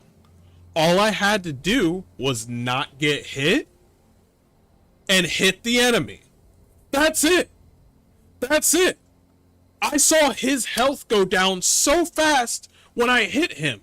But I have to be careful with my attacks. I already had the damage. I was fighting the last boss. So I just find it funny. Briar says, I never got far into Liza P. Always meant to pick it up back. This news about the DLC nerf doesn't make me want to try it again. Oh, that's kind of sad. I'm sorry. I guess go to the highest difficulty. I still want to play Overture with you guys. People who are playing New Game Plus 5, right? Or New Game Plus 7. You know what would be funny? If the developers added easy, normal, and hardcore difficulty, and they did what Wolfenstein did, and then when you're playing on hard difficulty, the hardest difficulty, it shows a picture of Pinocchio covered in blood. You know, he's like holding like a bloody rusted blade. But if you go to normal, it's like a picture of him with like smiling with a thumbs up. And then when you go to easy, it's a picture of Pinocchio with a bib on and like fucking like a baba, and he's holding a rattle. Do that. I'll definitely play your game. Once you get that high up in New Game Plus, people are saying that the DLC is damn near impossible. But the simple fact is, if you guys remember, with Elden Ring, there was the same situation with that game as well. There it is. Right? When the DLC dropped for that game, there it is. People were complaining that the DLC was too hard in New Game Plus mode, and that the bosses were one-shotting or even two-shotting them with ease, right? People were complaining about the same thing there as well. Yep. The simple fact is, when you're playing New Game Plus, you cannot apply that thoroughly throughout the entire thing. New Game Plus is meant to be ridiculously hard. That's just what it is, right? It's you remember when I was getting my ass whooped by that one guy with a giant rapier, like a great rapier, and he kept on stabbing me and shit and killing me so easily, and I'm just like, this DLC's so fucking hard. Did you hear me say anything like, we need a lower difficulty? All I did was run around and get some of those fucking things, and then I got stronger. Meant to be ridiculously hard because you're supposed to grind through and level as much as you can. That's the whole point of New Game Plus. It's not meant to be a simple playthrough like the initial playthrough of the game. But let's see what this person is saying. How some of these bosses are even beatable at difficulty 5. This is not some weak, impressive thing like Nameless Puppet New Game Plus 4 with Twin Sword. It's other kind of things. My question is, does someone even playtest this? Because if I remember correctly, developer says something like the following: we're not going to increase difficulty by making bosses bloated with health and one-shots because it's lamest way to increase difficulty, or something along those lines. Now look at the boss rematch on difficulty 5. One-hit kill? Check. Ridiculous health bars? Check. Garbage reward for survival this torture? Also. I don't want to hear about garbage reward. I don't want to hear about garbage reward from a guy that's literally 1% of the audience who's playing at difficulty 5. Okay? I don't want to hear about that. What do you mean garbage reward? You already know what the reward is. What do you mean garbage reward?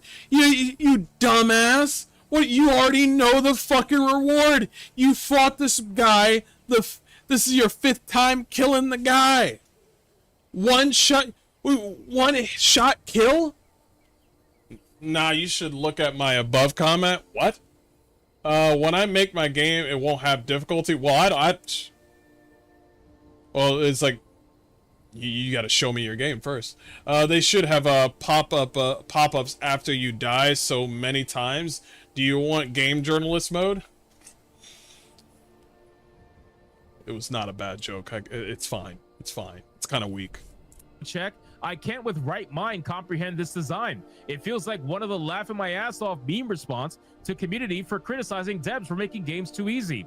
Dear Liza P, from the bottom of my heart is news. Stop being so sensitive and start being reasonable. Bosses like Black Rabbit, Gang Hood, are how you say that? Arlecchino, Puppeteer of Death, or Simon Mann. You fought the Black Rabbit Gang Hood 4 times. And now you're here on the 5th time fighting the Black Rabbit Gang Hood.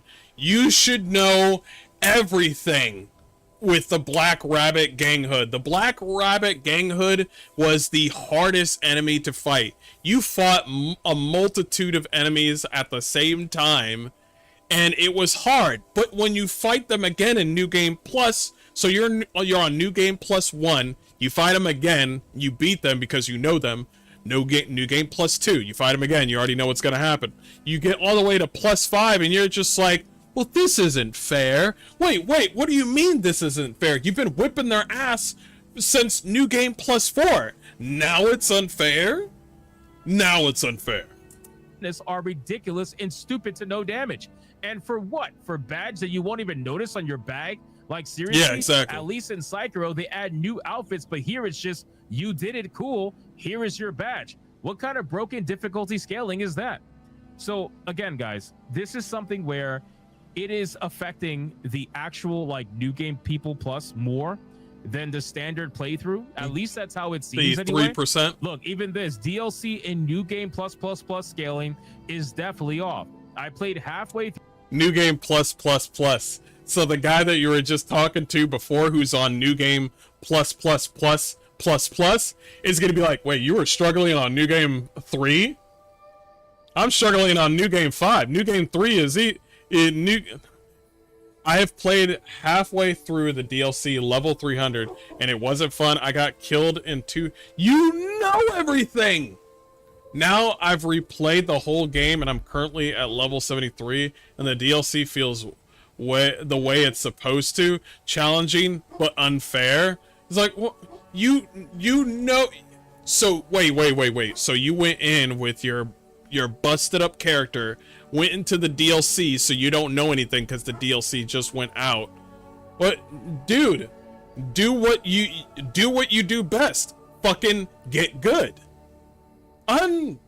Bro, let me tell you about Souls-like games. Most of the majority of people that beat a Souls-like game play it once or twice because they know that first moment is like fucking mwah. You don't know anything, everything is brand new, it's cool, it's impactful, it's great. Once you go into New Game Plus 2, you know everything. You know everything. You remember that giant robot that you fight in, that's the boss in Eliza P, that does the slam, woo, woo, woo, slam. And I'm just like, I know his attack pattern. I know it already. It's ingrained in my head. Anyway. Through the DLC, level 300, by the way, right? Level 300. Like, we're not talking about some newbie player. Level 300. And I got killed in 1 or 2 hits by everything. Now I've replayed the whole game, and I'm currently at level 73, and the DLC feels the way it's supposed to. Challenging, but not unfair. So it's definitely the New Game Plus scaling, not a lack of player skill. Or maybe... It is a lack of player skill. Maybe perhaps you need to realize that New Game Plus, once you get up to the higher New Game Pluses, are going to get so ridiculous that maybe you're going to be getting 1-shot or 2-shot by what's in the game pretty easily.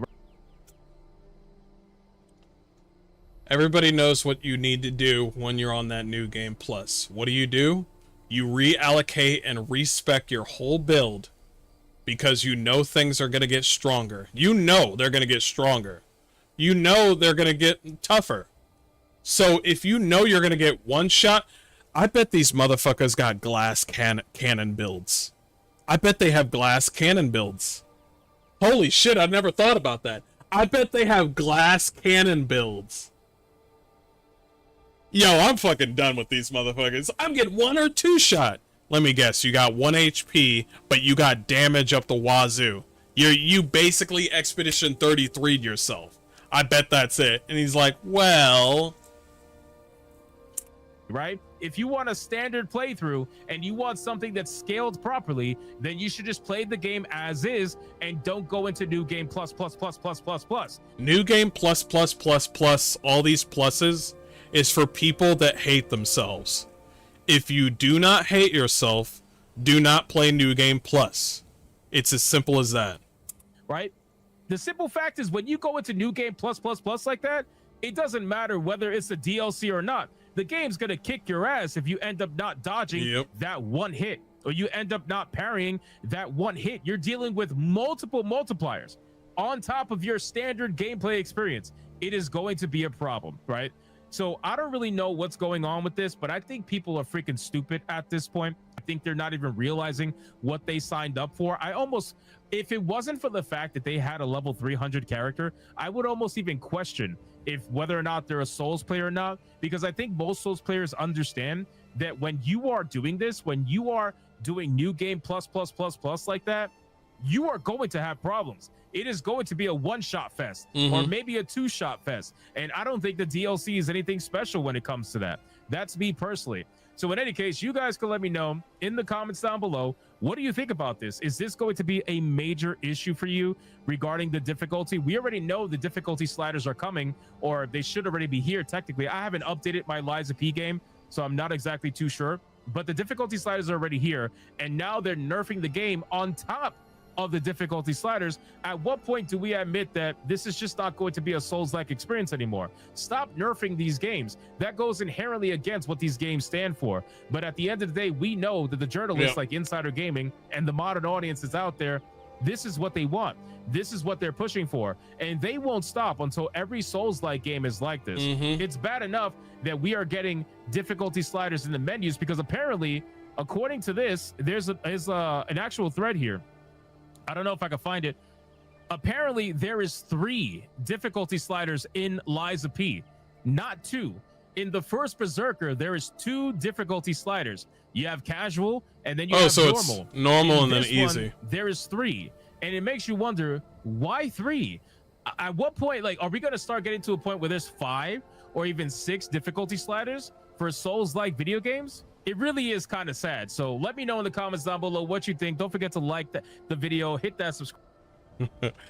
When you play on easy mode on Lies of P, every time when you win, you should hear like children in the background going, "Yay! You did it!" That would be great. That would be great. I will do New Game Plus to get a different ending or max out builds or to get achievements. I am not usually a completionist gamer, but depending on the game, I could be. Oh man, never mind. That would be... I don't want to say what I'm about to say because it sounds like a spoiler. But the other ending was pretty sad. It was pretty fucked up. I was like, damn, that's what happens? Oh, man. But anyway, hold up. Let's see. Let us see.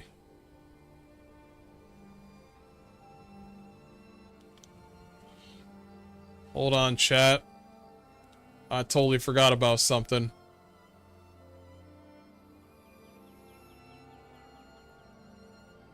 Damn, I did forget. It's fine. It's fine.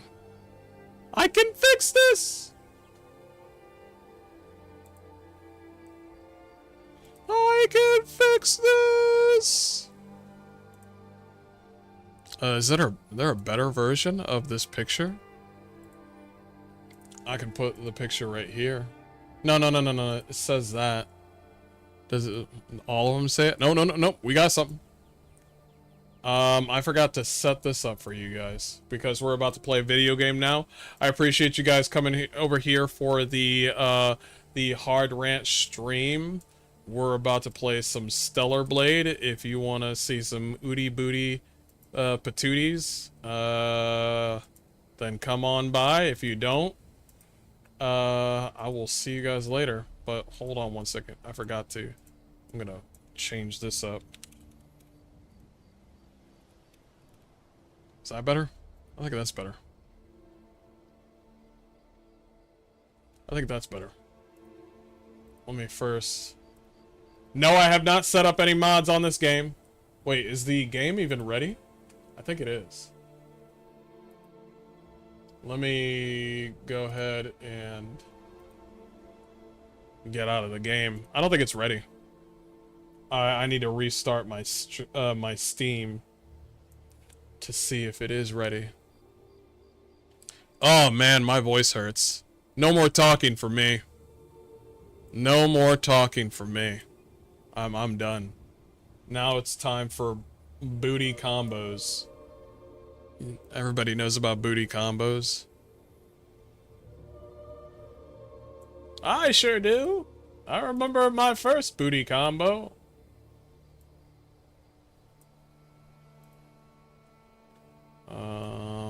There we go. That's better.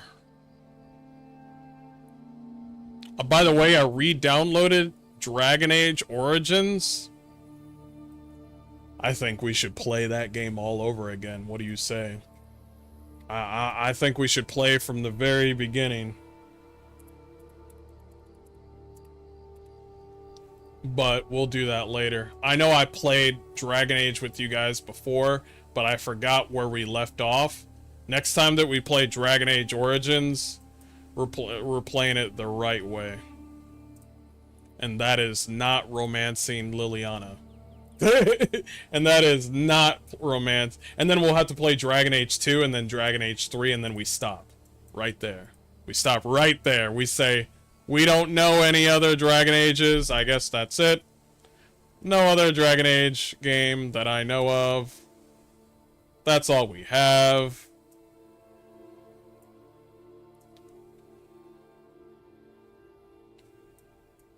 Here, put this right here.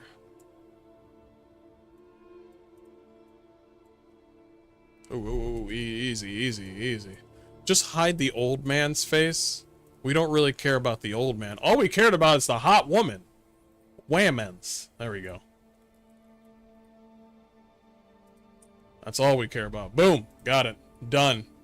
Put that aside. Music. Stop. This thing. We can drop it. We can move it out the way. This out of the way. And play Awakening? Yeah, sure, we could play Awakening. Only play Dragon Age Origins if you used titty mods. You know what? I think that is a mod that we forgot about. That I don't know that mod, sir. Point me to the right direction to this titty mod. What are you talking about? Only playing Dragon Age, 3 Dragon Age games? There are only 3. My bad, Snail. You're absolutely correct. My bad. Okay. He's actually right. Let me see if it is ready. Because they always... I hate it now. I miss midnight releases. I think that's stupid. Do you have to adhere to that and be like, yo, only 3 p.m. releases? Is that a thing?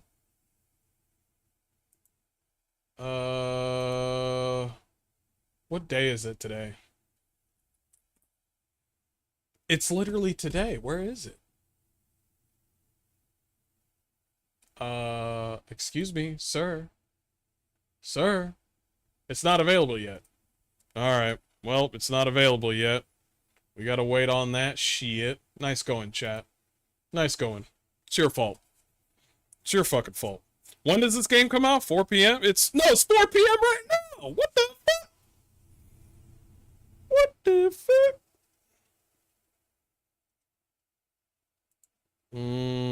Give me...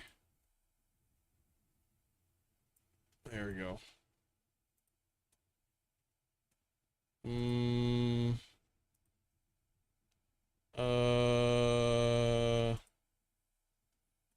Let's see. I'll still play music. You didn't see anything. I think we know each other by now, okay? Alright, I think we know each other by now. You'll be fine.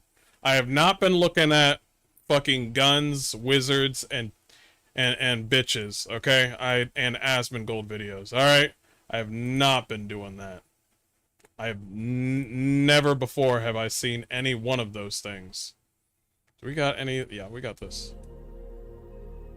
Okay. Yeah, I guess we're chilling then.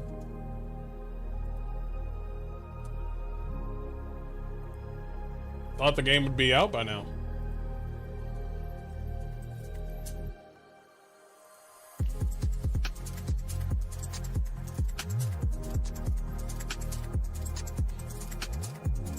Let me check.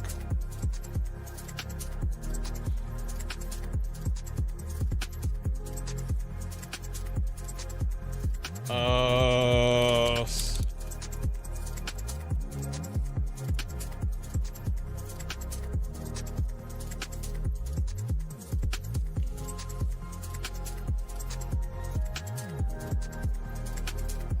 6 p.m.? Why 6 p.m.? Curse you, South Korea. I hate you, South Korea. I hate you, South Korea. That's fine. I counted 10 toes. Congratulations, chat. You can count. Like, congratulations, chat. You're right on point with the counting. That shop was so important for the 20 of us who practically lived in the PC Net Cafe where we played EverQuest and the newest games coming out. Oh man, those are the days, man. Those are the days. Oh my god. There's a pregnant mod for Eve. No, she's actually pregnant. I did it. That's right, I did it. That's right! I've been eating Korean barbecue for the last 9 months. That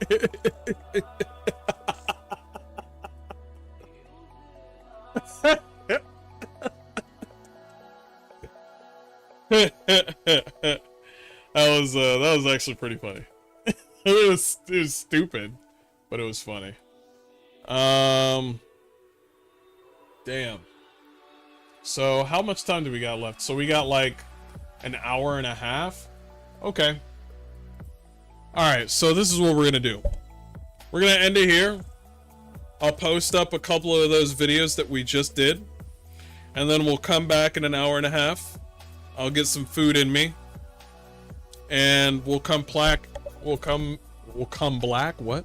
We'll come back. I'll come black. The rest of you just come back, and then we'll play some Booty Blade. Does that sound good? Some Booty Blade. I know that's your favorite game, Snail. Booty Blade. Have you seen the in real life model? She's fine as hell. She is fine as hell. I don't know how I would fit, but you know, we can try. We can try. Cause I look at her, and I'm just like, and I look at her, and I look where she's standing next. She was standing next to a trash can, or I think she was at a carnival or something. And I'm like, well, I know the height of those things and that trash can. She tiny. She tiny. So listen. Listen. I don't want to beat the Happy Meal out of this bitch. You know what I mean?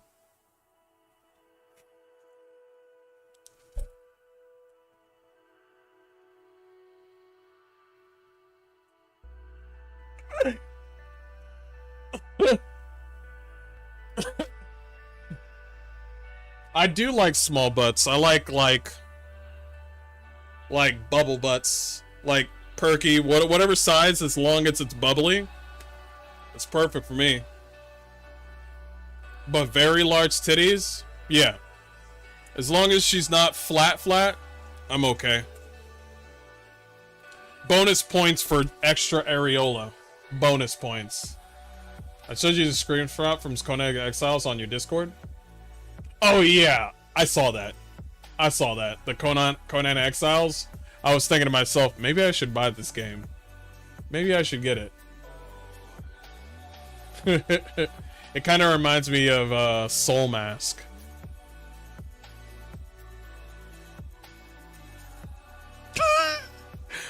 Briars is like, okay, see you later, chat. I forgot there's one. There's women in my chat. All right. The women are gone, guys. The women are gone. let's talk about what's really important. Let's talk about the real important shit.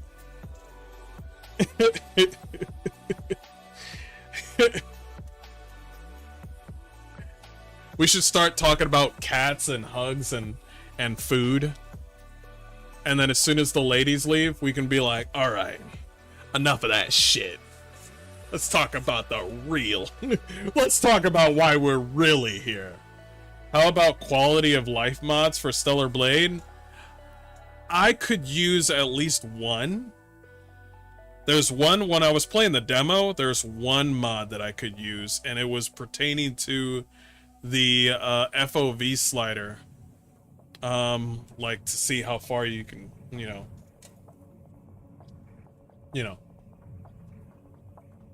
Because for some odd reason, when Stellar Blade sits down and you want to zoom up into Eve, and when she sits down at the campsite, when you zoom in on her, it zooms in on her forehead, and I'm like, I don't want to look at her forehead.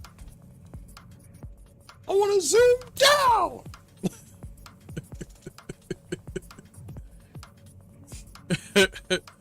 So yeah, that would be a really good, like, quality of life where you can just have an FOV slider, change where the camera is, that sort of thing. It's gonna break the game, isn't it? Let's see what sort of mod. No, I'm not gonna look at any mods. We're gonna end this right now. We're gonna go. Guys, thanks so much for being here. I'm gonna end it right now. We will come back in an hour and a half, play some Stellar Blade, and then we'll pick up where we left off. And yeah, play some games. I appreciate y'all being here. Thanks for sticking around, and I'll see you guys in a bit. And if I don't see you, I'll see you tomorrow. Take care. Peace.